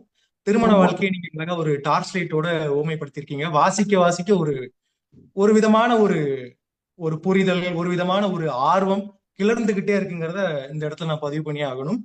அடுத்து என்னன்னு பாத்தீங்கன்னா, இருட்டு வெளிச்சம் அப்படிங்கிற ஒரு கதை போதி நிலால இருக்கும். ஒரு அருமையான ஒரு கதை. அதை வாசிக்கிறப்போ பல சினிமா பாடல்கள் நமக்கு வந்து மனசுல வர்றத புரிஞ்சுக்க முடியுது. ஒரு கண்ணு தெரியாதவர் இருக்காரு, ஒரு பெண் நடத்தை கெட்டவள் என்று பழிசாத்தப்பட்ட ஒரு பெண் இருக்காங்க. இவங்க ரெண்டு பேரும் எப்படி சந்திக்கிறாங்க வாழ்க்கையில, அங்க எப்படி அவருடைய வாழ்க்கையில வெளிச்சம் வருது. எனக்கு கூட ஒரு சினிமா பாடல் தான் ஞாபகத்துக்கு வரும். ஒத்த நொடியில தான் எனக்கு சித்தம் கலங்கிடுச்சு, உன்னுடைய அந்த தொடுதல் பட்ட உடனே எப்படி வெளிச்சம் வருது வாழ்க்கையில அப்படிங்கிற மாதிரி அழகா நீங்க வந்து பதிவு செஞ்சிருப்பீங்க. வாசிக்க வாசிக்க ஆர்வம். கேள்வியும் அதுதான்.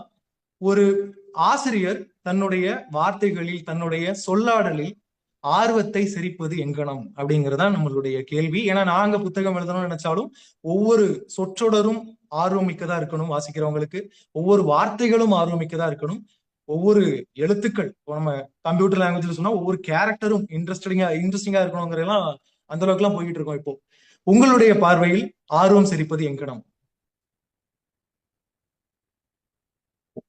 அந்த அந்த கதையை பத்தியா, அந்த எழுத்து பத்தியா தோழர்? ஒரு மனிதர் இப்போ என்ன மாதிரி ஒரு இளைஞர் வராரு புத்தகம் எழுதணும்னு சொல்லி, இந்த சரி சரி. ஆர்வத்தை செதுக்கக்கூடிய ஒரு மனப்பான்மை அது உங்ககிட்ட இருக்கு ம். அப்படிங்கறத வாசிக்கிறப்போ, எல்லா கதைகளையும் விடாம வாசிக்கிற அந்த ஒரு விஷயமே அதுக்கு சாட்சி.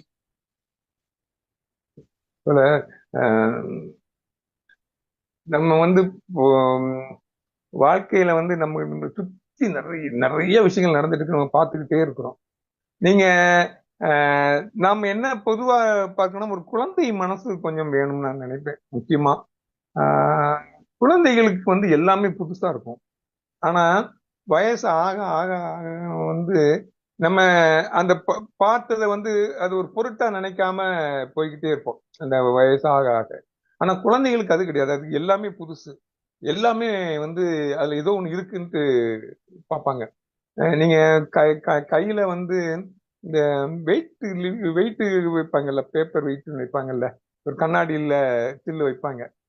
நீங்க அதை பாத்தீங்கன்னா, நீங்க வந்து ஒரு குழந்தைய ஒரு இது கூட நான் வந்து சொற்சித்திரத்துல கூட அதை எழுதியிருப்பேன்.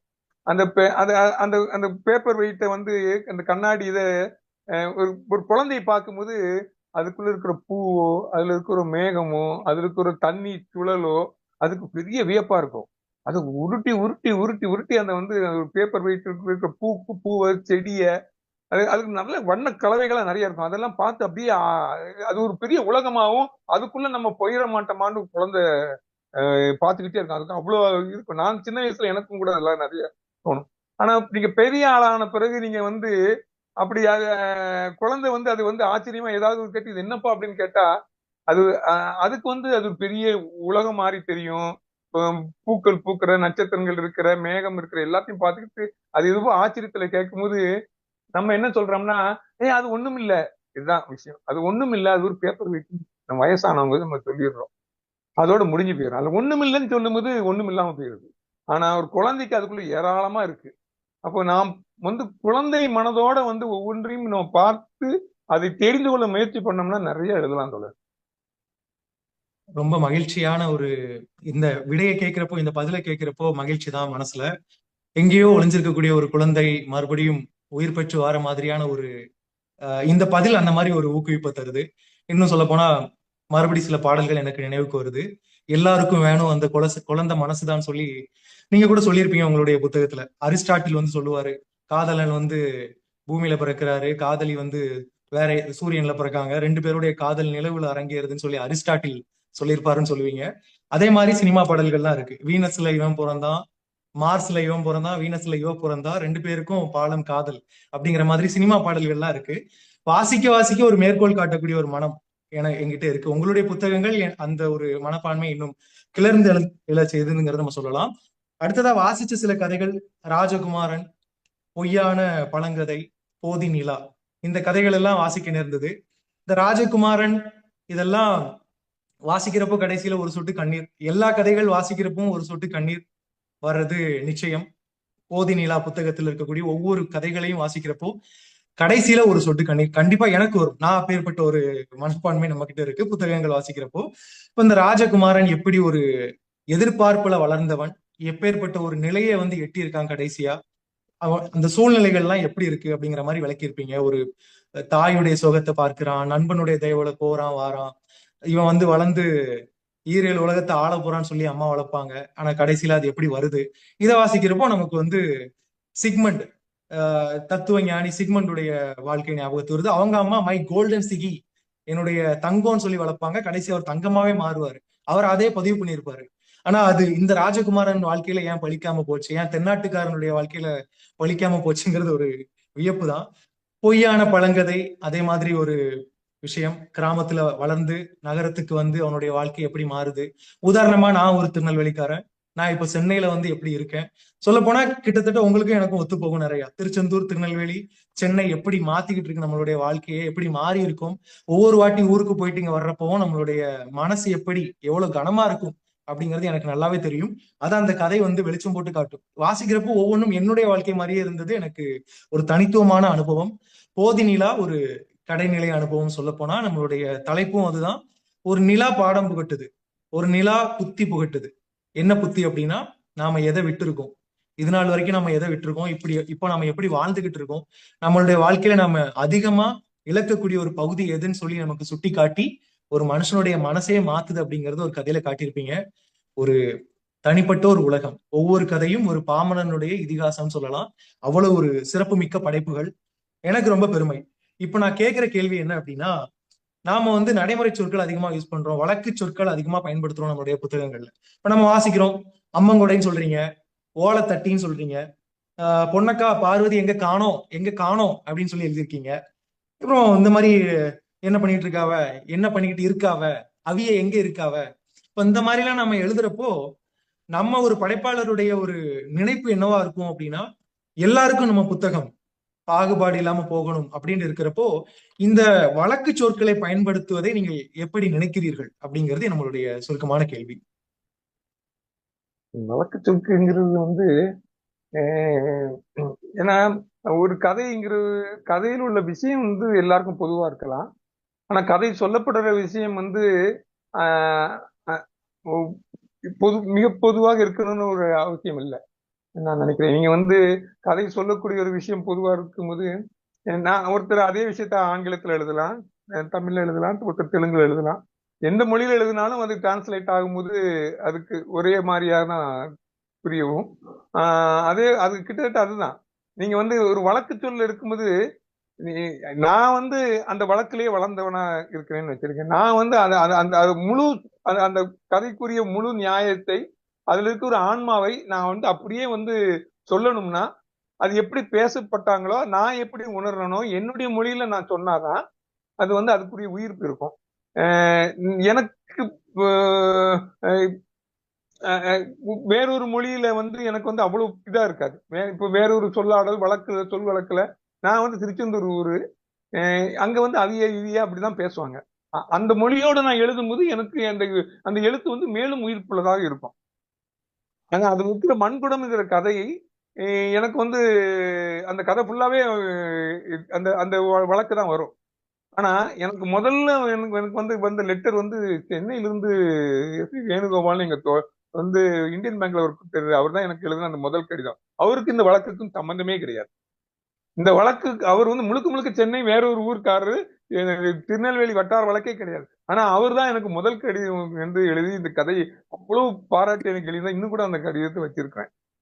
அப்போ வழக்குங்கிறது முக்கியம் இல்லை. ஆனா வழக்கு எந்த வழக்கு மற்றவங்களுக்கு அந்த எழுத்தாளனுக்கு அது எவ்வளவு முக்கியம்னா அதுதான் அவனுடைய ஆன்மாவா இருக்கும். அவன் எந்த பார்த்தானோ எப்படி புரிந்து கொண்டானோ அதை அப்படியே அதுக்குரிய உயிரோடு சொல்றதுக்கு வந்து அந்த வழக்கு சொல் வந்து பயன்படுதுன்னு நான் நினைக்கிறேன். அதை நடிப்பு நீங்க கீரா கதையை படித்தீங்கன்னா முழுக்க முழுக்க வந்து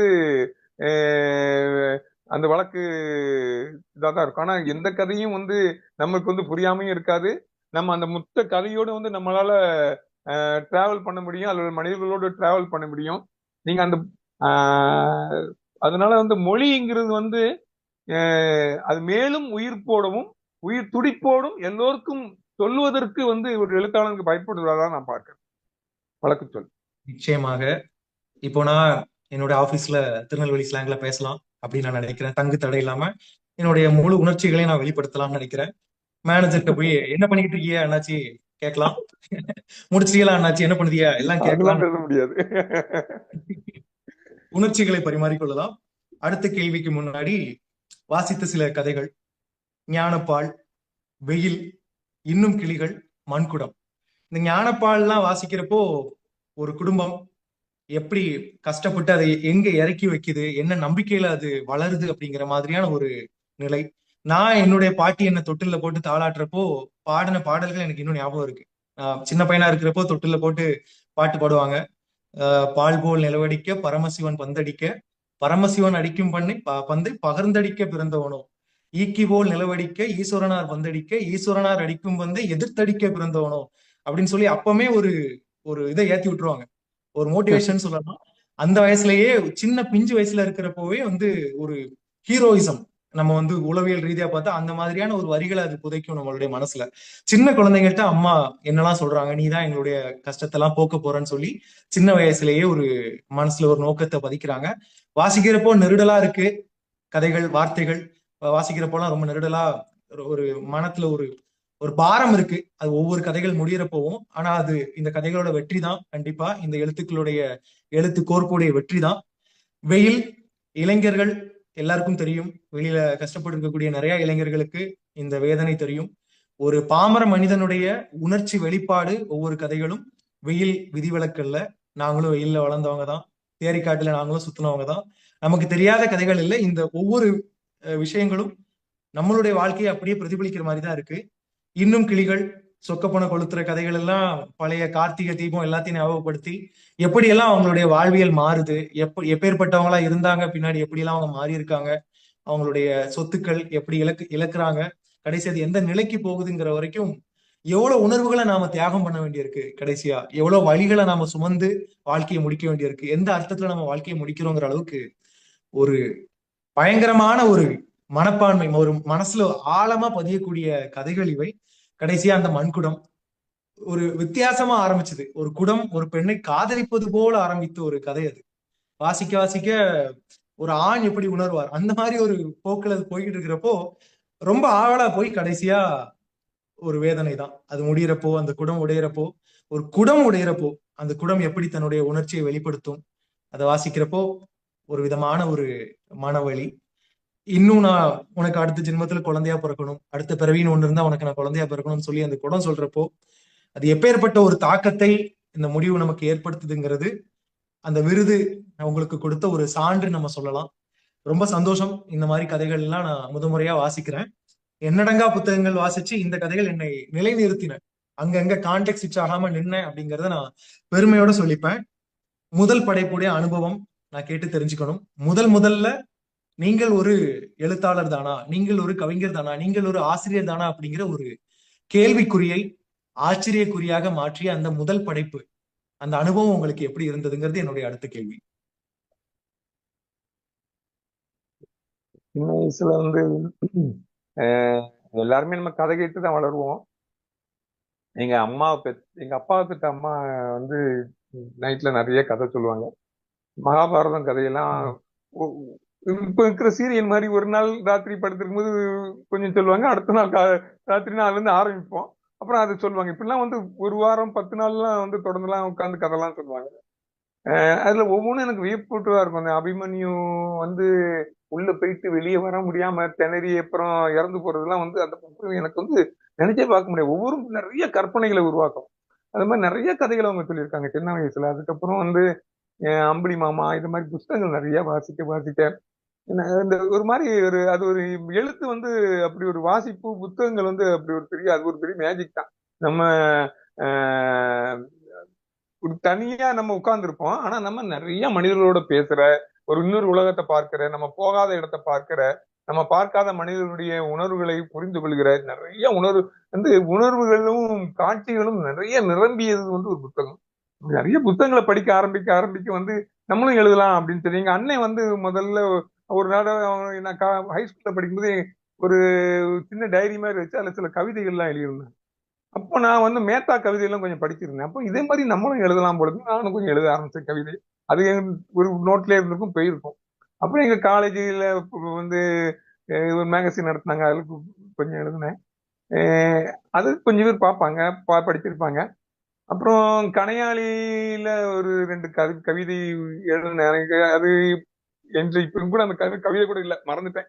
ஆனா நான் முதல்ல வந்து எனக்குன்னு ஒரு பெரிய அங்கீகாரம் வந்து கிடைச்சது வந்து இந்த மண்குடம் தான். ஏன்னா வந்து எங்க ஊர், எங்க திருச்செந்தூர் ஏரியா, நான் இருந்த இடம் வந்து நல்ல தண்ணி, நல்ல வளம் உள்ள ஏரியா. எதை போட்டாலும் பூமியில முளைக்கும், அப்படி ஒரு தேரிக்காடு.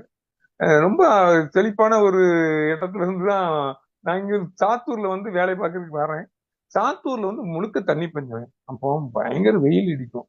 நான் இந்த ராத்திரி எல்லாம் பாத்தீங்கன்னா 1 மணிக்கு 2 மணிக்கு பார்க்கும்போது கூட வந்து குடங்களை வச்சுக்கிட்டு தண்ணி அடிச்சுக்கிட்டே இருப்பாங்க. அது என்னமோ எனக்கு ராத்திரி எல்லாம் அந்த ஏதோ அந்த சாத்தூரே வந்து விக்கல் நிறைந்த ஊர் மாதிரி ஒரு விக்கல் இருக்கிற மாதிரி இருக்கும் அந்த தண்ணி அடிக்கிறது. எனக்கு அந்த மனிதர்களை தண்ணிக்கு அங்கங்க அலைவாங்க, லாரி வரும் பின்னால போனா, அதெல்லாம் எங்க ஊர்ல பார்த்ததே கிடையாது. தண்ணிக்கு பின்னால அலையிறது இதெல்லாம் எனக்கு நிறைய ஒரு மாதிரி பெரிய பாதிப்பை ஏற்படுத்துச்சு. அப்ப அதை வச்சுதான் அந்த ஒரு குடம் வந்து எழுத ஆரம்பிச்சேன். இன்னைக்கு வந்து அந்த கதையை வந்து யாரும் நம்புவாங்களான்னு தெரியல. ஏன்னா மண் குடம்ங்கிறது வந்து எடுத்து தண்ணி போறது இப்ப கிடையாது. இப்ப எல்லாம் பிளாஸ்டிக் குடம் தான் யூஸ் பண்ணுவாங்க போறது. ஆனா அப்போ மண் குடம் இருந்துச்சு. ஒரு தடவை வந்து ஒரு தாலுகா ஆஃபீஸ் முன்னால வந்து தண்ணி வரலன்ட்டு போய் நிறைய பேர் மண் குடத்தை திறந்து போய் எங்க பேங்க், நான் பேங்க்ல ஒர்க் பண்ணேன், எங்க பேங்கை தாண்டி போய் மண் குடத்தை கொண்டு போய் போட்டு உடைச்சாங்க. எனக்கு அது என்னமோ ரொம்ப கஷ்டமா இருந்துச்சு. ஒரு மண் குடம் வந்து உடையிறது வந்து என்னமோ தண்ணி அலம்பி அப்படி நிரம்பி ததும்பி இருக்கிற ஒரு குடத்தை வந்து போட்டு உடைக்கிறது வந்து எனக்கு தாங்க முடியாத ஒரு விஷயமா தோணுச்சு. அந்த அனுபவத்துலதான் அது எழுதினேன் அந்த கதை. நிச்சயமாக. கடைசியா ஒரே ஒரு கேள்வி. வாசிச்ச கதைகள் தான் இருக்கு. ஒரு உலகம் ஒரு வீடு, இடாநாற்றம், லட்சுமண ரேகைகள், மா 2வது இருக்கக்கூடிய கதை. இந்த கதைகள்லாம் வாசிக்கிறப்போ என்னமோ ஒரு பாமரர்களுடைய வாழ்க்கையில இருக்கக்கூடிய கடின பாடுகள், அந்த வறுமை எப்படிலாம் அவங்கள கொண்டு போய் நிறுத்துது கடைசியா சொல்ல போனா இந்த மா கதை, ஒரு மனிதர்களுடைய மனப்பான்மை என்ன, இது ஒரு ஒரு விலங்குடைய மனப்பான்மை எப்படி இருக்கும், அந்த ரெண்டையும் நீங்க வந்து அந்த இடத்துல தொடர்பு படுத்துறப்போ, மீண்டும் சொல்றேன், இது ஒரு வேதனையான ஒரு சூழ்நிலை, ஒரு ஒரு மனசுல நம்மளை கொண்டு தள்ளுது. சொல்ல போனா சொல்ற மாதிரி ஒவ்வொரு கதையிலையும் ஒவ்வொரு சாரம் ஒளிஞ்சிருக்கு. ஒவ்வொரு வாழ்க்கை ஆஹ் ஒரு ஒரு நூலுடைய ஒரு வெற்றின்னு சொல்லலாம் அப்படின்னா, ஒரு வாழ்க்கைக்கு ஒரு தத்துவம் இந்த புத்தகத்துல இருக்கு அப்படிங்கிறத ஐயம் திரிபற நம்ம மனசுல வந்து ஒவ்வொரு கதைகளும் வந்து நமக்கு வந்து பாக்கெட்ல போட்டு விடுற மாதிரி தான். கதை வாசிக்கிறப்போ இதை எடுத்துக்கோ, இதை எடுத்துக்கோ அப்படின்னு சொல்லி ஒவ்வொரு கதைகளும் நம்ம மனசை வந்து செதுக்கிக்கிட்டே போகுது. இந்த மாமா கதையெல்லாம் எனக்கு வந்து விலங்குகள் ரொம்ப அதிகமா பிடிக்கும். இப்படி பாக்குறப்போ ஒரு பசுமாடு எவ்வளவு கஷ்டப்படுது, கடைசியா அது எப்படி தாமும், கடைசியா அது எப்படி என்ன மாதிரியான ஒரு நிலைக்கு தள்ளப்படுது அப்படிங்கறதெல்லாம் வாசிக்கிறப்போ, உண்மையிலேயே எங்க ஊர்ல நான் பாக்குறது, ஒரு மாடு குட்டி போடுறப்போ கடம்பு கிடைக்கும், கடம்பு பால் கிடைக்கும், நம்ம போய் நிக்கிறது, கடம்பு பால் கொடுப்பாங்க, குடிச்சிட்டு அப்புறம் அந்த இளங்கோடியை கொண்டு போடுவாங்க, கண்ணுக்குட்டியை தட்டுவாங்க, அப்புறம் அந்த மூக்கணாங்கயிறு போடுவாங்க. இதெல்லாம் பார்த்து நம்ம வளர்ந்தவங்க. இப்போ இந்த கதைகள்லாம் வாசிக்கிறப்போ மீண்டும் சென்னையில் இருக்கக்கூடிய எண்ணெய் தென்றல், மீண்டும் எங்கேயோ புதிய மில்ல தோன்றின தென்றல் என்னை பிடிச்சி மறுபடியும் கொண்டு போய் நெல்லையில தென்காசிக்கும் திருநெல்வேலிக்கும் நடுவில் ஆலங்குளத்துல கொண்டு போட்டு என்ன அம்பாசமுதத்துல நான் மறுபடியும் நிக்கிற மாதிரி ஒரு உணர்வு. காதலை நீங்க மறுபடியும் மையப்படுத்துறீங்க ஒவ்வொரு கதைகள்லையும். ஒரு பெண்ணை எப்படி நம்ம புரிஞ்சுக்கணும் அப்படிங்கிற அளவுக்கு போது. ஒரு குடிகாரம் போட்டு அடிக்கிறான், அப்போ ஒருத்த வந்து தட்டி கேட்கிறான், ஊர்லயே பெரியவர் வந்து தட்டி கேட்கிறாரு ஒரு ஆசிரியர், ஏன் பொண்டாட்டி நான் போட்டு அடிக்கிறேன், போதையில தான் இருக்காப்புல, ஏன் பொண்டாட்டி நான் போட்டு அடிக்கிறேன், உனக்கு என்ன வந்தது அப்படின்னு கேட்ட உடனே மறுநாள் ஊரை விட்டே கிளம்புன்னு சொல்றப்போ அவன் போதை தெளிஞ்ச உடனே காலில் போய் விழுறான். அப்போ அவனுடைய மனைவியுடைய சொற்கள் நான் பார்த்தும் அதை நான் அதிர்ந்துதான் போனேன். அந்த ஆசிரியர் இருந்து போனதுல ஒன்றும் பெரிய ஒரு இது இல்ல. என்ன சொல்றாங்க, அந்த ஒரு வார்த்தையால இவங்க திக்கி நிக்கிறாங்க, தொக்கி நிக்கிறாங்க அந்த ஊருக்குள்ளேயே. என்ன அந்த ஊருக்குள்ளேயே நின்றுட்டு அவங்க கிட்ட சொல்றாங்க, என்னோட புருஷன் ஏன் பொண்டாட்டின்னு சொன்ன அந்த ஒரு வார்த்தைக்காக அந்த மனைவி எப்படி அவங்க வந்து மாறுறாங்க, எந்த அளவுக்கு அவங்க ஏங்கி இருப்பாங்க இந்த வார்த்தைகள் எல்லாம் கேட்கறதுக்கு. கடைசியில மனுஷன் போதையில இருக்கிறப்போ உதிர்த்த வார்த்தைகள் அவங்களுடைய மனசை எப்படி ஒரு அவ்வளவு பெரிய வாதையில இருந்து எப்படி மீட்டு ஒரு நம்பிக்கையை தருது, வேற உலகத்துக்கு வேற ஊருக்கு நம்ம போயிருவோம் அப்படிங்கிற அளவுக்கு அவங்க முடிவு எடுக்கிறாங்க. இந்த கதைகள் எல்லாம் எப்படி ஒரு பாமர வாழ்க்கை நமக்கு புகட்டக்கூடிய ஒரு பாடங்கள். நகரத்திற்கு நம்ம நகர்ந்து போனாலும் கடைசி வரைக்கும் மனுஷனா இருக்கணும், நீ கார்பரேட் வாழ்க்கைக்கு போனாலுமே நீ மனுஷனா இருக்கணும் அப்படிங்கிற ஒரு ஐடியா எனக்கு கிளிக் ஆச்சு. நான் அதை லெஃப்ட் கிளிக் பண்ணி போக போறது இல்ல, ரைட் கிளிக் பண்ணி நல்லா அனலைஸ் பண்ணி போக போறேன். உங்களுடைய வார்த்தைகள் என்னுடைய வாழ்க்கையில வந்து ஒரு முக்கிய பங்கு அப்படின்னு நான் சொல்லலாம். இன்னும் உங்களுடைய புத்தகங்கள், மீதம் இருக்கக்கூடிய புத்தகங்களையும் நான் வாசிப்பேன். இந்த புத்தகங்கள் தந்த ஆர்வம், அந்த ஒரு சின்ன ஜுவாலை வந்து ஒரு அக்னியா வளரும் அப்படிங்கிறது என்னுடைய ஒரு உறுதி. ஒரு சொல்ல போனா ஒரு இப்ப நான் என்ன மனப்பான்மையில இருக்குங்கிறது உங்களுக்கு புரியும். கடைசியா நான் கேட்க போற ஒரே ஒரு கேள்வி, நீங்கள் பார்த்து வியந்த ஒரு ஒரு மனிதர் அப்படின்னா அதை நீங்க யார சொல்லுவீங்க? உங்க கதைகளை நான் நிறைய படிக்கிறேன். நீங்க எழுதின புத்தகங்கள் நீங்க சென்னையை பத்தி எழுதியிருக்கீங்க, இங்க இருக்கக்கூடிய ஒவ்வொருத்தங்களை பத்தி எழுதியிருக்கீங்க. செண்பகம் அப்படிங்கிற கேரக்டர் நிறைய இடத்துல ரிப்பீட் ஆகிட்டே இருக்கு. இந்த மாதிரி எல்லாம் பாக்குறப்போ நீங்க உங்க வாழ்க்கையில ஒரு முக்கியமானவர், இந்த புத்தகங்கள் வர்றதா இருக்கட்டும், இந்த அனுபவங்கள் எங்கிட்ட தரதா இருக்கட்டும், எல்லாத்துக்கும் மூலாதாரமா இருந்திருக்க ஒரு மனிதரோ இல்ல பல மனிதர்களோ, அவங்கள பத்தி ஒரு வார்த்தைகள். பார்த்து வியந்த மனிதர்கள் தனியா ஒருத்தர் சொல்ல முடியாது. எனக்கு பார்த்து வியந்த எல்லாம் கிடையாது, வியக்கலாம் இல்ல. ஆனா பார்த்து அவங்கள மாதிரி இருக்கணும். இருப்பீங்க. வியக்குறது இன்னொன்னு, வியக்குனா ஆச்சரியம் இல்ல. எனக்கு வந்து ரொம்ப பிடித்தமான நெருக்கமானவங்க வந்து அப்புறம் வேணா சொல்லிக்கலாம். அப்படி நிறைய மனிதர்கள் இருக்காங்க. குறிப்பா இடதுசாரிகள்ல வந்து நிறைய தோழர்களை என்னால சொல்ல முடியும். ஏராளமான நல்ல எழுத்தாளர்கள் இருக்காங்க. தன்னை பற்றியே நினைக்காம களத்துல நின்று போராடுகிற நிறைய தோழர்களை பார்த்திருக்கிறேன். ஏன்னா நான் வந்து எங்க ஊர்ல இருந்து நான் வந்து சாத்தூருக்கு வந்த புதுசுல நான் 21 வயசு 22 வயசுல வந்து பேங்க்ல இருக்கு வேலைக்கு பார்க்க வந்தேன். ஆனா எங்க ஊர் வந்து இத வந்து ஒரு ஆணாதிக்கம் தாண்டவமாடுற ஒரு ஊர் தான். அப்படி ஒரு குடும்பத்துல இருந்தா நான் வந்தேன். ஜாதி பார்வை அப்படி இருக்கும், கெட்டி இறுகி போன ஒரு ஊரு. அதுல இருந்து அங்கிருந்தா நான் வந்தேன். ஒரு பழைய அதாவது குடும்ப அமைப்பு நம்ம எவ்வளவு பாராட்டினாலும் அதை பற்றி பெருசா மகிமைப்படுத்தி பேசினாலும் நிறைய பிற்போக்குத்தனங்களை கொண்டதும் குடும்ப அமைப்பு தான். அப்படி குடும்பத்தின் மேலும் பெரிய பாசம், ஜாதி அபிமானம், இது எல்லாம் நிரம்பிய ஒரு மனிதனாத்தான் நான் இருந்தேன். ஒரு 21 வயசுக்கு பிறகு நான் சாத்தூருக்கு வரும்போது அங்க சில தோழர்கள், நாங்க தங்கியிருந்த தொழிற்சங்கம் ஆபீஸ்ல போய் தங்கினேன். அந்த தொழிற்சங்கம் தான் வந்து எனக்கு வந்து கண்ணை திறந்ததுன்னு சொல்லலாம். புத்தகம் படிச்சது அதெல்லாம் காலேஜ் படிச்செல்லாம் பிறகு எனக்கு கண்ணை திறந்து காமிச்சதுங்கிறது வந்து என்னுடைய என் தொழிற்சங்கம் தான். ஏற்றத்தாழ்வுகள் அற்ற, எல்லாரையும் சமமா பார்க்கக்கூடிய, எல்லாரையும் நேசிக்கக்கூடிய ஒரு அற்புதமான நிறைய தோழர்களை நான் அங்க பார்த்தேன். அங்கதான் வந்து சோவியத் புத்தகங்கள், நிறைய புத்தகங்கள் நான் படிக்க ஆரம்பிச்ச எழுத்தாளர் நிறைய எழுத்தாளர்கள், எஸ் ராமகிருஷ்ணன், மேலாண்மை பொன்னுச்சாமி, தமிழ்ச்செல்வன், எல்லாரும் எங்க சங்க அலுவலகத்துக்கு வருவாங்க போவாங்க. அவங்க கூட பேசினது, இப்படி வந்து இடதுசாரி சிந்தனை எனக்கு தந்த எல்லோரும் வந்து மகத்தான மனிதர்களாக, தோழர்களாக நான் அவங்களை என்னைக்கும் நினைவு கூற கடமைப்பட்டிருக்கேன். மிக்க நன்றி. இதுல இருந்து நாம புரிஞ்சுக்க வேண்டிய ஒரு விஷயம் என்னுடைய மனசுல என்ன தோணுது அப்படின்னா, நான் ஒரு 23 வயது நிரம்பிய ஒரு இளைஞன். இந்த புத்தகங்கள்லாம் இப்போ வாசிக்கிறேன் அப்படின்னா அது எனக்கு கிடைச்ச ஒரு வரம் அப்படின்னு தான் நம்ம சொல்ல முடியும். ஏன்னா உங்களுடைய பெருத்த அனுபவங்கள், பல வருட அனுபவங்கள், அதெல்லாம் தொகுத்து புத்தகங்களா தந்திருக்கீங்க. கண்டிப்பா நான் எல்லா புத்தகங்களையும் வாசிப்பேன், நிறைய விரிவுரைகள் எழுதுவேன், உங்களுக்கு அனுப்ப முடியும் கண்டிப்பா நினைக்கிறேன்.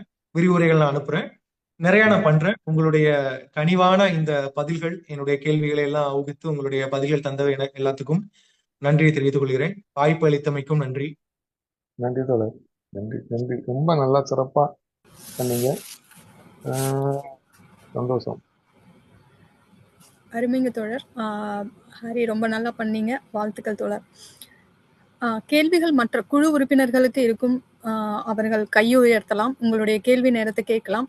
அவர்கள் கை உயர்த்துறதுக்கு முன்னாடி என்னோட ஒரு கடைசி கேள்வியா, இந்த இப்போ ஹரி சொன்ன மாதிரிதான், வாசிப்பு பழக்கம் சிலருக்கு ஆர்வமா படிக்கிறாங்க. ஆனா இந்த காட்சி ஊடகம் பெருகி இருக்கிற இந்த மாதிரியான சூழ்நிலைகள்ல வாசிப்பு பழக்கம் புதிய தலைமுறையிடம் ரொம்ப குறைஞ்சிட்டு இருக்குன்னு ஒரு பெரிய கவலை இருக்கு.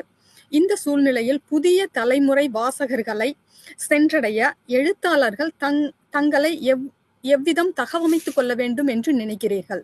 இது வந்து ஒரு எங்களோட கேள்வி. எழுத்தாளர்கள் தகவமைக்க வேண்டியதில்லை, நம்ம அந்த வாசகர்கள் தான் தகவமைக்க வேண்டியிருக்கிறது நான் நினைக்கிறேன். அவங்களுக்கு ஏத்த மாதிரி நம்ம எழுதணும் அப்படிங்கிற மாதிரி போனோம்னா நம்ம வந்து எழுதுறதை விட்டுட்டு காட்சி ஊடகங்களுக்கு எழுத்தாளர்கள் போக வேண்டியிருக்கும்.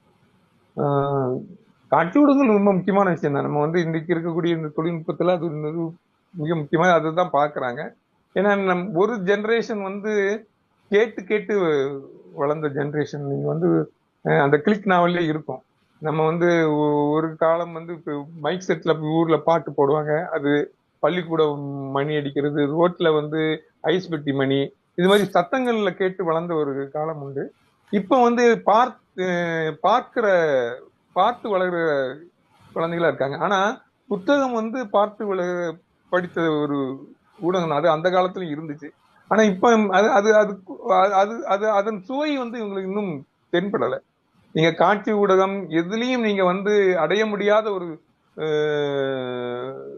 சுகமும் அர்த்தமும் வந்து வாசிப்பு ஊடகத்துல தான் இருக்கும். நீங்க வந்து காட்சி ஊடகம்னா நீங்க சினிமா தியேட்டர் போறீங்கன்னா நீங்க வந்து 1000 பேர் 500 பேர் மொத்தமா பாக்குறோம். அதுல வந்து அவங்க கை தட்டும்போது நம்மளும் கை தட்டணுங்கிற மாதிரியான மனநிலைக்கு உங்களுக்குன்னு தனியான ஒரு பிரத்யேக உணர்வை அதுல இருந்து நீங்க பெற முடியாது. காட்சி ஊடகங்கள் நிறைய பேர் பாக்குறாங்க, நீங்க தனியா பார்க்கும்போது உங்களால பெற முடியும். ஆனா பொதுவாக வந்து காட்சி ஊடகங்கள் அது பத்தியான கமெண்ட் அது மாதிரி விஷயங்கள் எல்லாமே வந்து ஒரு ஒரு பொதுவான ஒரு இதுக்கு தள்ளிக்கிட்டே இருக்கும். ஆனா ஒரு பிரத்யேக தன்மைன்னு இருக்குல்ல, அது ஒரு புத்தகத்தோடு ஒரு எழுத்தாளனோடு நீங்க தனியா உட்கார்ந்து அவனோட உரையாடுறதுதான். அவருடைய உலகத்துக்குள்ள நீங்க என்டர் ஆகுறீங்க, அது பேசுறீங்க. இந்த அனுபவத்தை நீங்க பெற்றுட்டீங்கன்னா எந்த காட்சி ஊடகங்களும் இருந்தாலும் இதை படிப்பாங்க. இப்பவும் வந்து என்ன செய்யறாங்கன்னா ரொம்ப வேகமாக வந்து ஒரு பேஸ்புக்ல உட்கார்ந்துருக்காங்கன்னு வச்சிருங்களேன். நீங்க பேஸ்புக்ல நிறைய ஸ்டேட்டஸ் நிறைய பேர் நண்பர்கள் போடுவாங்க, எல்லாத்தையும் படிக்கிறாங்க, இவங்க படிக்கதான் செய்யறாங்க. அது கதையோ இதோ இல்லாம இருக்கலாம். ஆனா படிச்சுட்டே போகும்போது ஒருத்தர் வந்து ஒரு இறப்பு அஞ்சலி செய்தியை போடுவாரு, உடனே ஒரு சின்ன துக்கம் வரும். அடுத்தது வந்து யாரோ ஒருத்தர் பிறந்த நாள் வாழ்த்து போடுவாரு, அதை பார்த்த உடனே ஒரு வாழ்த்து போடுறது. இப்படி வேகமா நீங்க வந்து பாஸ் பண்ணிக்கிட்டே போறீங்க. எந்த உணர்வும் உங்களுக்கு கிடைக்காது. ஒரு நிலைத்த உணர்வு ஒண்ணு கிடைக்காது. ஒரு சோகம் கிடையாது, ஒரு மகிழ்ச்சி கிடையாது, எந்த இதுவும் கிடையாது. வேகமா நீங்க பாஸ் பண்ணிக்கிட்டே போறீங்க. ஆனா ஒரு புத்தகம் அப்படி கிடையாது. நீங்க ஒரு புத்தகத்தை நீங்க எடுத்து படிக்க ஆரம்பிச்சு இப்ப ஹரி படிக்கிறாரு, அவருக்கு வந்து ஒரு உணர்வு கிடைக்கும். அது அவர் ஒரு உலகத்துக்குள்ள என்டர் ஆகிட்டு திருப்பி வெளியே வராரு. அப்போ வந்து நிறைய அவருக்கு வந்து பாதிப்புகள் இருக்கும். அந்த கதையில சொல்லாத விஷயங்கள் அவருக்கு தெரியும். அப்போ இந்த உணர்வு இருக்குல்ல, இந்த வாசிப்பு இன்பம் அனுபவம் இருக்குல்ல, இதை நாம வந்து நிறைய சொல்லிக்கிட்டே இருக்க வேண்டிய அவசியம் இருக்கு.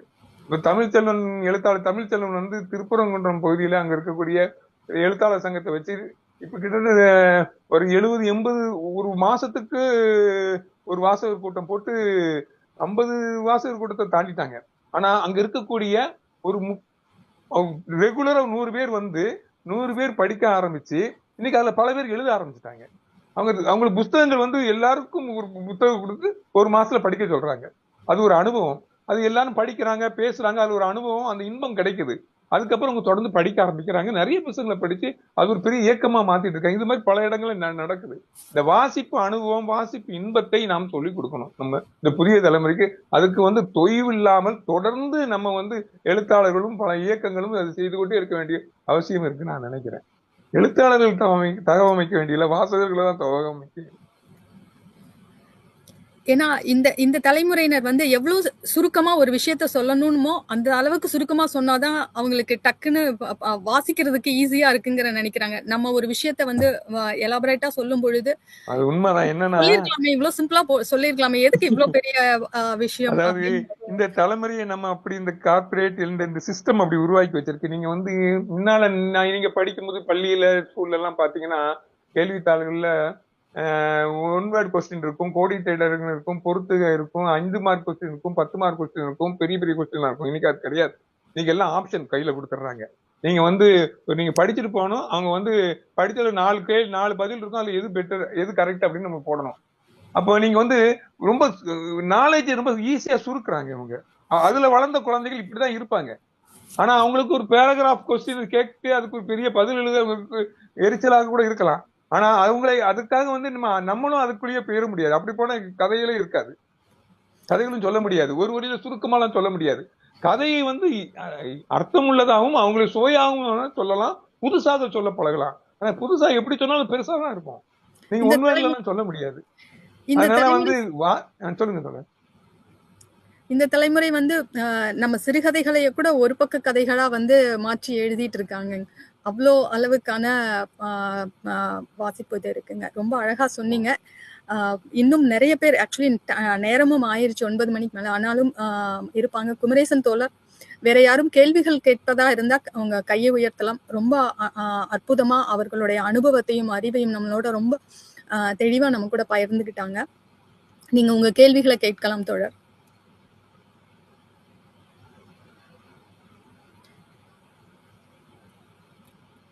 ஒலி தோழர், குமரேசன் தோழர், குமரன் தோழர், வேற யாரும் கேள்விகள் கேட்கிறதுனா கேட்கலாம். பங்கு கொன்ற யார் வேணாலும் உங்களுக்கு எதுவும் கேள்விகள் இருந்ததுன்னா கேட்கலாம்.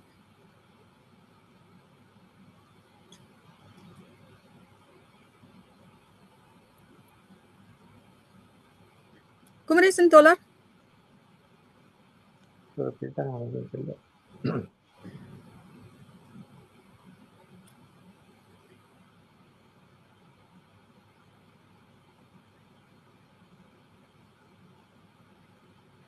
அன்மியூட் பண்ண முடியலீங்களா? இப்பதான் வருது. ஓகேங்க. தோழர், வணக்கம் வணக்கம்.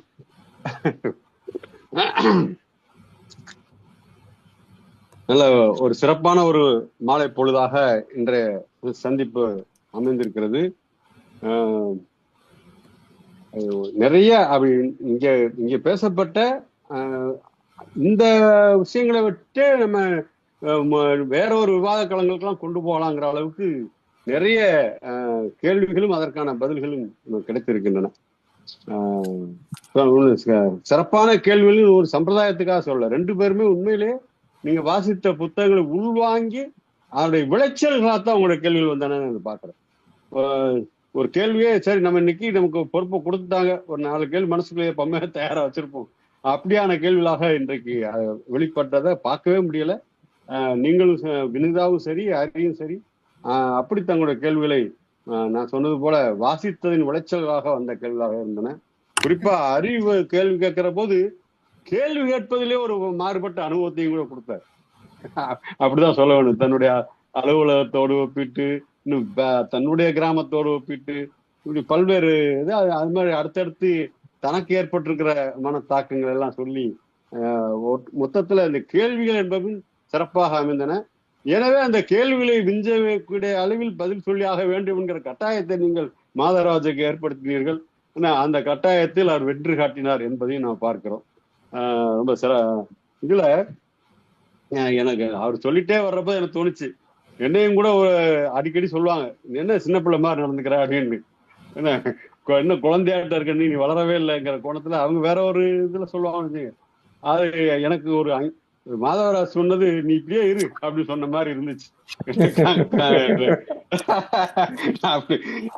அது எனக்கு ஒரு பெருமித உணர்வை ஏற்படுத்துவதாக மாதவராஜ் கொடுத்த அந்த விளக்கம் இருந்தது. அதனாலதான் என்னால ரசிச்சு ரசிச்சு உருண்டுலாம் வந்து அந்த வாழ்க்கையோடு கலந்திருக்க முடிகிறதுங்கிறதையும் புரிந்து கொள்கிறேன். இதுல இன்னும் சொல்லப்போன இந்த சபையில வாருங்கள் படைப்போம் குழுவுடைய இந்த சபையில் நேரடியான அல்லது ஒரு இன்னும் நேரடி கூர்மையான அரசியல் கருத்துக்களும் வெளிப்பட்டது என்பது மிக அரிதாகத்தான் இருக்கு. ரொம்ப ரொம்ப அரிது. பொதுவான அரசியல் கருத்துக்கள்லாம் வெளிப்படும் தான். நேரடியான அரசியல் கருத்து வெளிப்பட்ட அரிய நிகழ்ச்சிகள் ஒன்றாகவும் இன்றைய சந்திப்பு அமைந்தது. அதுவும் ஒரு மாறுபட்ட அனுபவம் தான். இதுல எனக்கு 2 கேள்விகள் இருக்கின்றன. ஒன்று,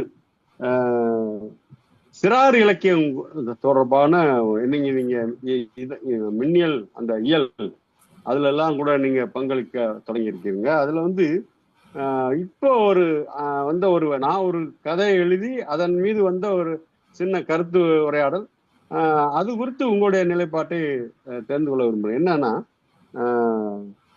இப்போ மற்ற பெரியவர்களுக்கு எழுதுகிற போது உள்ள நடைங்கிறது அவரவர்களுக்கான சொந்த நடை என்பது இருக்கும். அதுல யாரும் கொஸ்டின் பண்றதில்லை. இப்போ குழந்தைகளுக்கு என்று எழுதுகிற போது பேச்சு நடையில் எழுதலாமா, அல்லது கதாசிரியர் எழுதுகிற நடை என்பது நல்ல தமிழில் இருக்க வேண்டும், இந்த தமிழில் இருக்க வேண்டும். ஆனா உள்ள உரையாடல் வேண்டுமென்றால் பேச்சு நடையில் இருக்கலாம். ஏனென்றால் குழந்தைகள் மொழியை கற்றுக்கொள்கிறார்கள் என்பதால் அந்த கற்றுக் கொடுக்கிற பணியையும் கதைகள் செய்வதால் நாம் பேச்சு நடையிலே எழுதினால் அதுதான் சரியான தமிழ் என்று புரிந்து கொள்ளக்கூடிய அபாயம் இருக்கிறது என்று ஒரு கருத்து வைக்கப்படுகிறது. இதுல எனக்கு மாறுபட்ட கருத்து இருக்கிறது என்றாலும் ஒரு சிறந்த படைப்பாளியாக நீங்க நேரடியா எத்தனை சிறார் இலக்கியங்கள் படிச்சிருக்குங்கிற தகவல் என்கிட்ட இல்லை. ஆனா இது குறித்த அக்கறை, இது குறித்த விவாதங்களில் நீங்கள் பங்கெடுக்கிறவர் என்கிற முறையில இது குறித்து உங்களுடைய கருத்தை தெரிந்து கொள்ள விரும்புகிறேன். ஒரு கேள்வி. இரண்டாவது கேள்வி, நான் வழக்கமா இந்த அடிக்கடி முக்கியமான படைப்பாளி வருகிற போதெல்லாம் வைக்கிற கேள்வி, எனக்கு இன்னும் முழுமையான விடை கிடைக்காத ஒரு கேள்வியும் கூட. அந்த கேள்வி இங்கே மீண்டும் வைக்கிறேன். அதாவது எழுத்து, அது எந்த எழுத்தாக இருந்தாலும், கதையாக இருந்தாலும் சரி, கவிதையாக இருந்தாலும் சரி, இன்னும் எழுத்து சார்ந்த இலக்கிய வடிவம் எதுவாக இருந்தாலும் சரி, அந்த எழுத்து அதனுடைய சமூக தாக்கம் என்ன என்று நினைக்கிறீர்கள்? ஒரு வகையில், ஏனென்றால் ஏதோ ஒரு வகையில எவ்வளவு பெரிய எழுத்தாளர், எவ்வளவு புகழ்பெற்ற எழுத்தாளராக இருந்தாலும் அவரை வாசிக்கிறவர்களுடைய எண்ணிக்கை ஒட்டுமொத்த சமூகத்தினுடைய மக்கள் தொகையோடு ஒப்பிடும்போது மிக மிக மிக மிக குறைவு. அப்படி என்கிற போது அது எப்படி அது மற்ற மக்களை சென்றடைகிறது, அல்லது எவ்வாறு அந்த ஒவ்வொரு எழுத்தாலும் சமூகத்தை புரட்டி போடுகிற நோக்கத்தோடு தான் பேனாவை எடுக்கிறார். அது அவருடைய நேர்மையில யாரும் சந்தேகப்பட முடியாது. ஆனால் அது நடக்கிறதா, அந்த சமூகத்தை அது எவ்வாறு எட்டுகிறது அப்படிங்கிற ஒரு கேள்வி. இதற்கு உங்களுடைய விளக்கத்தையும் தெரிந்து கொள்ள விரும்புகிறேன். நன்றி தோழர்.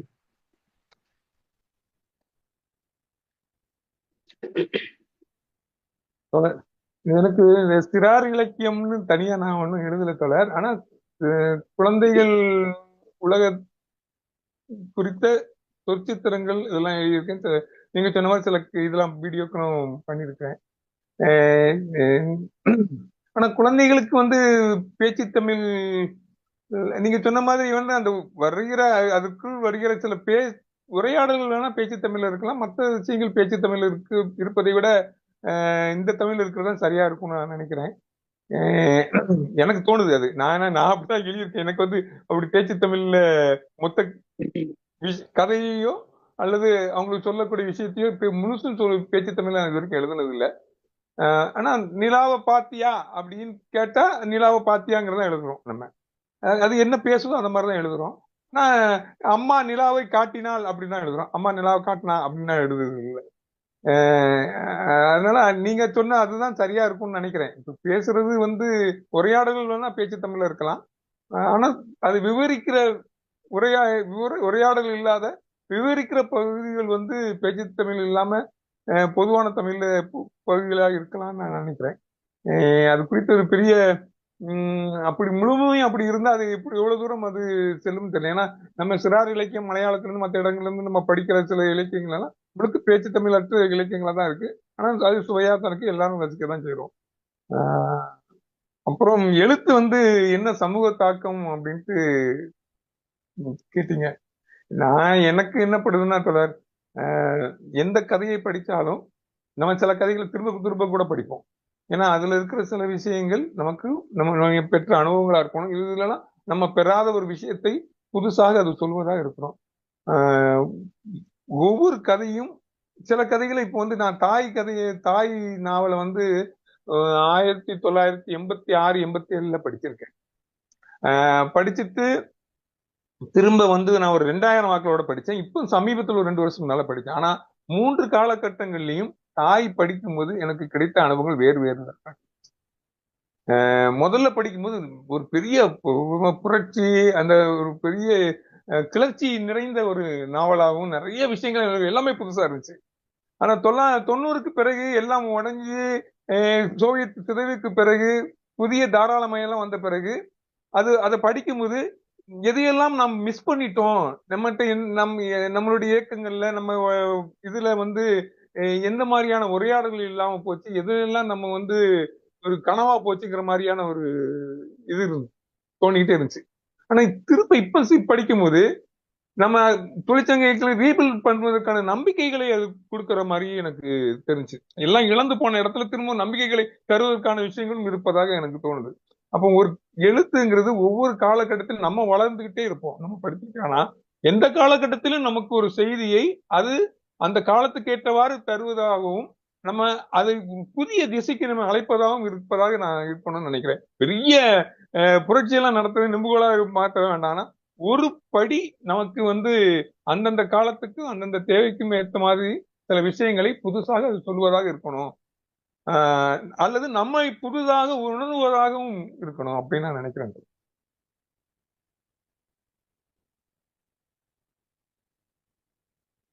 நம்ம நீங்க சொன்ன அந்த எஸ்.பி. வேணுகோபாலன் வந்திருக்கிறார் இந்த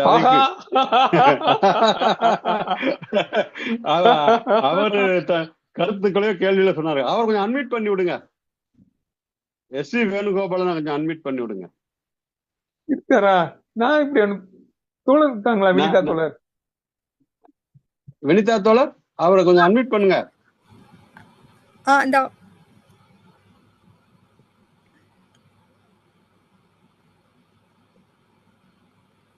தோழர் பேசுங்க இப்போ. வேணுகோபால் சார்.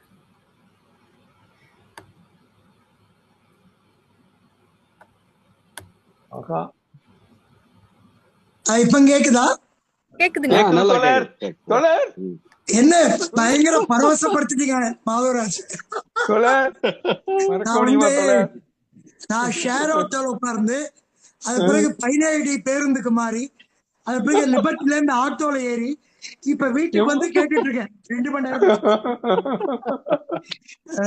முதல்ல வினிதா உங்களுக்கு ரொம்ப பாராட்டு. ரொம்ப அருமையா அந்த குறிப்பா சிஐஏக்கு வரும்போது இன்னைக்கு என்ன ஆவண பாதுகாப்பு நாள்ங்கிறத குறிப்பிட்டு கேட்டது, பொய் மனிதன் கதைக்கு அவங்க வைத்த விஷயம், நீங்க கிளிக் பத்தி ஆரம்பத்துல சொன்னது, அது பிறகு உங்க கதைகளுக்கு வந்தது. இப்ப அவரு 23 வயசுங்கிறாரு. உண்மையிலே அவரு தான் பேர் பெற்றவங்கிறாரு. மனதார நம்ம வாழ்த்துவோம் அவரை. நிஜமா ரொம்ப அற்புதம். இன்னைக்கு நான் எதையுமே இழக்கல. நீங்க வட்டார வழக்குல மண் கொட்ட உடனே எனக்கு சிலிர்ப்பு. எங்க என் பேரு சொல்லிருவீங்களோன்னு பயந்து சொல்லிவிட்டீங்க நீங்க. உண்மையிலே எனக்கு வியப்பா இருந்தது. அந்த கடிதத்தை எனக்கு நகல் எடுத்து வாட்ஸ்அப்ல அனுப்புங்க. நான் 1980களில் எழுதின கடிதம் அது. 45 ஆண்டுகள் ஆயிடுச்சு. அதாவது மாதவராஜ் எழுத்துதான் எனக்கு மாதவராஜ்னா எழுத்து. அந்த எழுத்து தனிப்பட்ட ஒவ்வொரு வாசகரோடய பேசுற எழுத்து. அது ரொம்ப முக்கியமானது. குறிப்பா 3 ஆஸ்பெக்ட் இங்க வராதுங்கிறது ஒண்ணு, ஜா மாதவராஜுடைய ஆவணப்படங்கள் பேசப்பட வேண்டியது.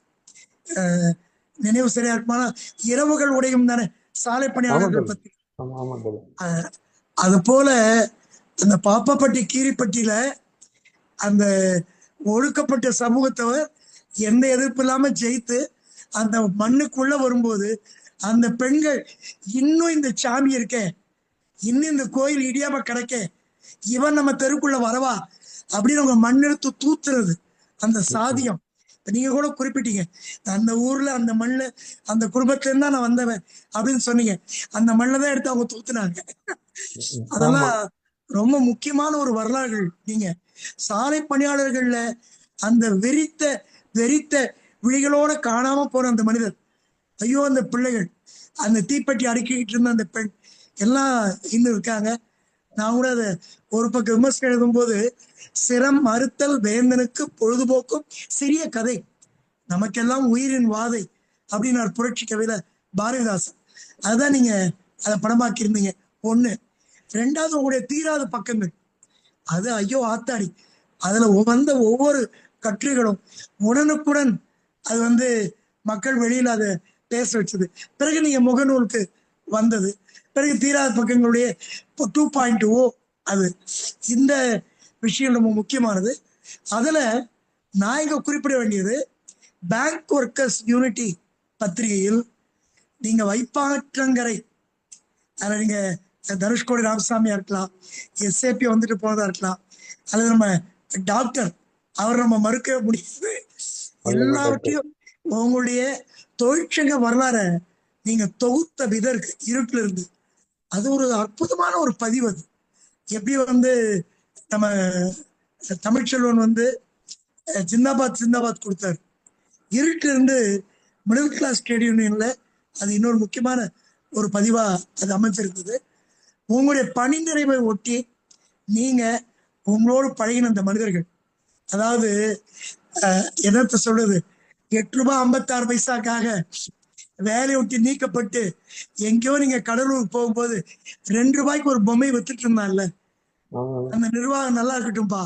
கோடிக்கணக்கில் கொள்ளையடிச்சவங்கள எம்டியா இருக்கட்டும், என்ன மாதிரி ஒரு தப்பு பண்ணணும்னு நீங்க வெளியேற்றி உங்க வங்கி வளமான வாழ்க்கைன்னு வாழ்த்துறாருல, அதெல்லாம் இதயத்தை போட்டு நெருடுற விஷயங்கள், எவ்வளவு கதைகள். அதனால எழுத்து, பாதுராஜனா எழுத்து, எழுத்துதான் நம்மோட பேசக்கூடிய பேச்சு. ரொம்ப அற்புதம், பரவசம். என்னுடைய கொண்டாட்ட வாழ்த்துகள். இங்க குறிப்பிட வேண்டிய விஷயம் என்னன்னா, எழுத்தாளர் சூப்பு அகத்திலிங்கம் ஒரு தடவை 80களில் 85 86 அவரு சென்ட்ரல் ஸ்டேஷன்ல தற்செயலா அவரை பார்த்தேன். நான் வந்து எங்க சங்க பொதுச் செயலாளரை ரயில் ஏற்றி விட்டுட்டு வெளியில போயிட்டு இருந்தேன். அவர் அப்படியே என்னை பிடிச்சி இழுத்துட்டு போயிட்டாரு. நான் 2 டிக்கெட் வாங்கியிருக்கேன் பெங்களூருக்கு, ஆண்டர்சன்பேட்டை போறேன், ஒரு டிக்கெட் வேஸ்டா போகுது, ஆள் வரல, நீ என் கூட வாங்கி இழுத்துட்டு போயிட்டாரு. நேர போய் என்ன நம்ம தங்க வயலுக்கே கூட்டிட்டு போயிட்டார் கோலாருக்கு. அங்க நைட் இரவு தேன்சு மணின்னு சிபிஎம் எம்எல்ஏ இருந்தார் அப்ப அங்க கோலார் தங்க வயல்ல. மறுநாள் பட்ட பகல்ல வெட்ட வெளியில ஒரு இலக்கிய கூட்டம். அங்க சிறுகதைகளின் போக்கு பத்தி வேணுகோபால் பேசுவான்னு இவரை அறிவிச்சிட்டார். அங்க இருந்த எளிய மக்கள் மத்தியில் நான் 20 நிமிஷம் விவரித்தது மண்குடம் கதையை. வாழ்நாள் மறக்க முடியாது. நன்றி, வணக்கம். இந்த டீம் அந்த 2 தோழருக்கும் வணக்கம். நன்றி. நன்றி தோழா, நன்றி தோழா. சிறப்பு தோழா. கண்டிப்பாங்க. ரொம்ப அழகா அவங்களுடைய கருத்துக்களை பதிவிட்டாங்க. எவ்வளவு உணர்வு பூர்வமா உங்களுடைய எழுத்துக்கள் இருக்கிறதுக்கு இதை விட வேற சான்று தேவையில்லை. உங்களுடைய ஆதங்க ஒரு வாசகர் வந்து இவ்வளவு அருமையான கருத்துக்களை, வேணுகோபால் சார் உங்களுக்கும் எங்களுடைய நன்றிகள். நாங்கள் அழைத்ததற்கு, நீங்களும் வந்து உங்க கருத்துக்களை பதிவிட்டதற்கு. தொடர் நீங்க உங்களுடைய இறுதி கருத்துக்களை பதிவிடலாம். வேற யாருக்கும் கேள்விகள் இருந்தாலும், நேரம் நம்ம வந்து எப்பயும் விட ஆக்சுவலி ரொம்ப சுவாரஸ்யமா போயிட்டு இருந்தனால யாரும் கூட கேட்கவே இல்லை. உங்களுடைய கருத்துக்களை பதிவிடுங்க. ஓட் ஆஃப் தேங்க்ஸ் சொல்லி நிறைவு பெறலாம். வேற எதுவும் இருந்தாலும் யாரும் இருந்தாலும் கேட்கலாம். அனைவருக்கும் என்னுடைய வணக்கமும் நன்றியும். இந்த வாருங்கள் படைப்போம் இந்த குழு சம்பந்தமாக என்கிட்ட முதல்ல பேசி நீங்க இதை பங்கேற்கணும் அப்படின்ட்டு என்கிட்ட குமரேசன் தோழர் தான் பேசினாங்க. அப்புறம் குமரேசன் தோழர், நிமிகா தோழருடைய முகவரிக்கு அவங்க ஃபோன் பண்ணுவாங்க அப்படின்னு சொன்னாங்க. எனக்கு அப்போ இந்த குழு பற்றியெல்லாம் எனக்கு ஒரு பெரிய ஐடியா ஒன்றும் இல்லை. ஆனால் குமரேசன் தோழர் சொன்னதுனால சரின்ட்டு உடனே சொல்லிட்டேன். அதனால குமரேசன் தோழருக்கு முதல்ல மிகப்பெரிய நன்றியை தான் சொல்லணும். இப்படி ஒரு வாய்ப்பு எனக்கு வந்து அவரால் கிடைக்கப்பட்டதுக்கு, அப்புறம் இந்த குழுவில் சார்ந்த அத்தனை நண்பர்களுக்கும் ரொம்ப மிகுந்த பொறுப்போடு. ஏன்னா நேற்று வருட கூப்பிட்டுலாம் ஒத்திகையெல்லாம் வைத்து அவ்வளோ சின்சியராக இருந்தீங்க. அப்புறம் முக்கியமான புத்தகங்கள் எதுவும் விட்டு விடக்கூடாதுன்ட்டு தேடி நீங்கள் கேட்டு, அப்புறம் அந்த ஆர்வம் வந்து எனக்கு உடனே புத்தகத்தை உங்களுக்கு அனுப்ப துடிச்சு. எனக்கு அந்த தோழர், வினிதா தோழர், குமாரன் தோழர் மற்றும் இது சார்ந்த எத்தனை அந்த அரி தோழர் ரொம்ப பிரமாதமா அந்த இளைஞர் வந்து தன்னுடைய கருத்துக்களை சொன்னாரு. ரொம்ப ரசிக்கிற மாதிரி இருந்துச்சு. எல்லாருமே எனக்கு ரொம்ப பிடிச்சிருந்துச்சு. கதைகள், நாவல் எழுதுவதை காட்டிலும் ஒரு காலகட்டத்துல வந்து நான் வந்து கட்டுரைகள் அதெல்லாம் போய் அப்புறம் தான் வந்து இது வலைப்பக்கங்கள்லாம் ஆரம்பிச்சேன். அப்ப சில படங்களும் எடுத்தேன். இது மாதிரி காலங்கள் ஃபுல்லா இது மாதிரி வேணுகோபால் தோழர் சொன்ன மாதிரி எழுத்துக்கள் நிறைந்ததாக தான் இருந்துச்சு. எல்லா காலங்கள்லயும் ஏதாவது இயக்கம் இது ஒரு பக்கம் இருந்தாலும் எழுத்துக்கள் படைப்புகளோட இருந்திருக்கேங்கிறது எனக்கு தெரியுது. வேணுகோபால் தோழர் வந்து பேசுனதுன்னா எனக்கு கிடைச்ச மிகப்பெரிய அங்கீகாரம் மாதிரி எனக்கு அவ்வளவு பெரிய சந்தோஷமா இருந்துச்சு. ஏன்னா அவர் முதல் கடிதம் அவர்கிட்ட இருந்து நான் பெறும்போது எனக்கு அவர் கண்ணெல்லாம் கலங்கிட்டு. எனக்கு எழுத்துக்கு வந்து ஒரு அங்கீகாரம் அப்படி கடிதம் நான் முதல் எங்கேயுமே பெற்றதில்லை. அவரே வந்து இங்க வந்து திரும்ப ஃபுல்லா கேட்டதும் அந்த எழுத்துக்களை பத்தி பேசுனதும் வந்து வாழ்வில் மறக்க முடியாத ஒரு தருணமா இருந்துச்சு. அந்த தருணத்தை தந்த இந்த குழுவுக்கும் இந்த நிகழ்ச்சிக்கும் ரொம்ப ரொம்ப சந்தோஷம். பொதுவா வந்து இந்த எழுத்துக்கள் படைப்புகள் சம்பந்தமா பேசும்போது எனக்கு வந்து இந்த நிகழ்வுலையும் வந்து வினிதா அதை குறிப்பிட்டாங்க. நாம வந்து அடுத்த தலைமுறைக்கு நீங்க சொல்ல விரும்புறீங்கன்னு கேள்வி கேட்டாங்க. இது வந்து ரொம்ப மிக முக்கியமான கேள்வின்னு பாக்குறேன். எழுத்தாளர்களோ படைப்பு உலகத்தில் இருக்கிறவங்களோ இலக்கிய உலகம் எதுவா இருந்தாலும் சரி, அரசியலா இருந்தாலும் கூட சரி, அடுத்த தலைமுறையை பற்றி யோசிக்க வேண்டிய கடமைப்பட்டவர்கள் நான் நினைக்கிறேன். நம்ம வந்து சென்ற தலைமுறையே முந்தைய தலைமுறையா இருக்கலாம், அந்த அந்த அந்த கால வாழ்வை பற்றி நம்ம எழுதியிருக்கலாம், அந்த கால செய்திகளை சொல்லியிருக்கலாம். ஆனா எதை சொன்னாலும் நாம் இன்னொரு தலைமுறைக்கு என்கிற நினைவு நமக்குள்ள இருந்துகிட்டே இருக்கணும். அவங்க இருக்கணும், எது எல்லாம். ஏன்னா நம்ம ஒரு குழந்தையை நம்ம பார்க்கும்போது குழந்தைக்கு நடக்கிற இடங்களில் சில ஆபத்தான இடங்கள் இருந்தா அந்த இடங்களை நம்ம சரி செய்வோம், அவங்களுக்கு வழி காட்டுவோம். இது மாதிரி நம்ம எப்படி ஒரு குழந்தையை சின்ன சின்ன விஷயங்கள் அக்கறைக்கு வெளுத்துறோமோ அது போன்று நம்மளுடைய எழுத்துக்கள், சிறார் எழுத்துக்களா இருந்தாலும் எதுவா இருந்தாலும் நீங்க வந்து மிகுந்த கவனத்தோடு அவர்களை செல்கிற திசையை, வழியை அவர்களுக்கு உணர்த்துவதாக நம்மளுடைய படைப்புகளும் நம்முடைய இயக்கங்களும் நம்ம செயல்பாடுகளும் இருக்கணும்னு நான் நினைப்பேன். எல்லா காலகட்டங்கள்லயும் வந்து இந்த நெக்ஸ்ட் ஜெனரேஷன் இளைஞர்கள் மேல எனக்கு எப்பவும் ஒரு தீராத பிரியமும் காதலும் உண்டு. அவங்க கூட பேசுவது, ஏன்னா இந்த ஜெனரேஷன் ஏற்கனவே எழுதுற ஜெனரேஷன், இந்த புதிய ஜெனரேஷனுடைய மொழியே தெரியாம இருக்கிறோம். நம்ம பேச ஆரம்பிச்ச உடனே வந்து எதுக்கு இருக்கிற இளைஞர் அவர் ஏதாவது ஒரு பேசுவார் ஆர்வமா பேசணுன்னே அப்படி இல்லை அப்படின்னு நம்ம பேச ஆரம்பிக்கணும். அப்படி இல்லைன்னு சொல்லிட்டு நம்ம ஒரு விஷயத்த நமக்கு தெரிஞ்சதை சொல்லும் போதே அங்க வந்து ஒரு பெரிய பிளாக் ஆயிருது. நாம அவர்களை பேச விட்டு அவங்க நம்மளோடு கனெக்ட் ஆக முதல்ல பார்க்கணும். அந்த கனெக்ட் ஆகுறதே பெரிய பிரச்சனையா இருக்கு. அந்த விஷயத்தை இந்த படைப்பில் இருக்கக்கூடிய எழுத்தாளர்கள் மற்ற படைப்பாளர்கள் வந்து அந்த புதிய ஜெனரேஷனோடு தங்களை இணைத்து கொள்ள வேண்டும், கனெக்ட் ஆகணும். கனெக்ட் ஆகிட்டு அவங்க வந்து எழுதுனா அது அவர்கள் கேட்பார்கள், படிப்பார்கள் என்கிற நம்பிக்கை இருக்கு. நம்ம கனெக்ட் ஆகுறது இல்லைங்கிறத பிரச்சனை. அது வந்து தான் வந்து நான் எப்பவும் என் தோழர்களோ மற்றவங்களோ பேசும்போது இதை பத்தியே நான் பேசிட்டு இருப்பேன். அந்த அடுத்த ஜெனரேஷன் அவங்க கிட்ட எப்படி பேசுறது, அவங்க மொழியில நமக்கு அவங்களுக்கு சம்பந்தம் இல்லாம இருக்கிறோம், இது ஒரு கவலையாவே இருக்கும். இதை அவங்களோட பேசுறது எப்படிங்கிறதே என்னுடைய ரொம்ப சிந்தனையாகவும் சிரத்தையாகவும் இருந்துகிட்டு இருக்கும். அதை வந்து எல்லோரும் சேர்ந்து செய்ய வேண்டிய அவசியம் இருக்கு. இந்த வருகிற அடுத்த தலைமுறைக்கு நாம் செய்யக்கூடிய மிகப்பெரிய பங்களிப்பு அதுவாகத்தான் இருக்கும் நான் நினைக்கிறேன். நன்றி. ரொம்ப அற்புதமா சொன்னீங்க. ஆக்சுவலி நாங்க எப்பயும் கலந்துரையாடல் ஒருத்தர் வச்சு பண்ணிட்டு இருந்தோம். 250 ப்ரோக்ராம் வரைக்குமே அப்படிதான் இருந்தது. இந்த 2 நெறியாளுநர்கள், அதாவது வினவுனர்கள் ஆனதற்கு காரணமே வந்து இளைய தலைமுறைக்கு எங்களோடு சேர்ந்து அவர்களை பயணிக்க வைக்க வேண்டும் அப்படிங்கறதான். நாங்க பயிற்சி பட்டறைகள் எங்களுடைய குழு சார்பா நிறைய கல்லூரிகள்ல நடத்திட்டு வரோம். அந்த மாதிரி அவர்களையும் இதுல பயன்படுத்திக்கிட்டு அவங்களையும் அடுத்த ஸ்டேஜுக்கான அவர்களுடைய எழுத்து ஆர்வத்தை தூண்டணுங்கிறதுக்கான ஒரு விஷயம் தான். அதே மாதிரி ஒரு பெரிய படைப்பாளர்களோட இன்னொருத்தர் அப்படி யங்ஸ்டர்ஸ் சேர்ந்து 2 பேர் சேர்ந்து கேள்விகள் இருக்கும் பொழுது நல்லா இருக்குங்கிற ஒரு புதிய கண்ணோட்டத்துலதான் இந்த இதை துவங்கணும். நீங்களும் அதை ரொம்ப அழகா சொன்னீங்க. உங்களோட விவாதித்தது எங்களுக்கு ஒரு மிகப்பெரிய ஒரு நல்ல அனுபவமா இருந்தது. ஒரு இலக்கிய பரப்பில் இது போன்ற உங்களை போன்ற நபர்களோடு கலந்துரையாடும் பொழுது எங்களுக்கான எழுத்துக்களுக்கான தளங்கள் இன்னும் நிறைய இருக்குதுங்கிறத சுட்டி காட்டுறீங்க. உங்களுடைய எழுத்துக்கள் எங்களுக்கெல்லாம் வந்து மிகப்பெரிய வந்து முன்னுதாரணமா வாசிப்பு களத்துல அவங்க சொன்ன மாதிரி, வேணுகோபால் சார் சொன்ன மாதிரி அவ்வளவு பெரிய விஷயங்களை பண்ணியிருக்கீங்க. உங்களுடைய விஷயங்களை ஒரு நாள்ல பேசி முடிக்கக்கூடிய இது இல்லை.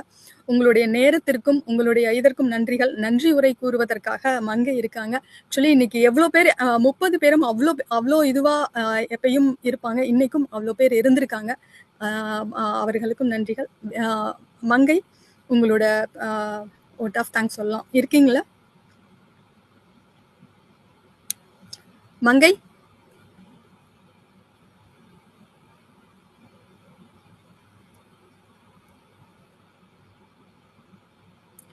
ஓகேங்க. மங்கை இல்லைன்னு நினைக்கிறேன். மங்கை இருக்கீங்களா? இருக்காங்களே. அன்மியூட் ஆகலையோ? கேக்குதுங்களா? கேக்குது. உங்களுடைய கேள்வி பதில் ரொம்ப ரொம்ப அழகா இருந்தது. நேரம் போனதே தெரியல வினிதா. ஹரிஹரசுதன் நல்லா பண்ணாங்க. இதோ என்னுடைய நன்றி உரை. வாய்ஸ் கேக்குதுங்களா? கேக்குது. நல்லா கேக்குது. அனைவருக்கும் இனிய மாலை வணக்கம். இன்றைய வாருங்கள் படிப்போம் நிகழ்வை சிறப்பாக வழிநடத்திய எங்கள் சிறப்பு விருந்தினர் எழுத்தாளர் திரு மாதவராஜ் அவர்களுக்கு மனமார்ந்த நன்றியை தெரிவித்துக் கொள்கிறோம். அவருடைய அனுபவ பகிர்வுகள், சிந்தனையை தூண்டும் கருத்துக்களும் எங்கள் அனைவருக்கும் பயனுள்ள வழிகாட்டுதலாக அமைந்தன. நிகழ்வின் வரவேற்பை வழங்கிய வினிதா மோகன் அவர்களுக்கும் விருந்தினரை அறிமுகப்படுத்திய கலையரசி அவர்களுக்கும் எங்கள் நன்றிகள். படைப்பாளருடன் கலந்துரையாடலை சிறப்பாக வழிநடத்திய வினிதா மோகன் மற்றும் ஹரிஹரசுதன் அவர்களுக்கும் கேள்வி பதில் நிகழ்வில் பங்கேற்று நிகழ்ச்சியை மேலும் சுவாரஸ்யமாக்கிய அனைவருக்கும் நன்றி. மேலும் இந்நிகழ்வில் இணைந்து தங்களின் நேரத்தையும் ஆதரவும் வழங்கிய அனைத்து நண்பர்கள், படைப்பாளர்கள் மற்றும் பார்வையாளர்கள் அனைவருக்கும் எங்கள் இதயம் கடிந்த நன்றியை தெரிவித்துக் கொள்கிறோம். மீண்டும் ஒரு சிறந்த நிகழ்வில் சந்திப்போம் என்ற நம்பிக்கையுடன் இந்நிகழ்வை இனிதை நிறைவு செய்கிறோம். நன்றி, வணக்கம். நன்றிகள் தோழர். விருந்தினருக்கு மீண்டும் எங்களுடைய நன்றிகள். தொடர்ந்து பயணிப்போம். நன்றி தோழர்.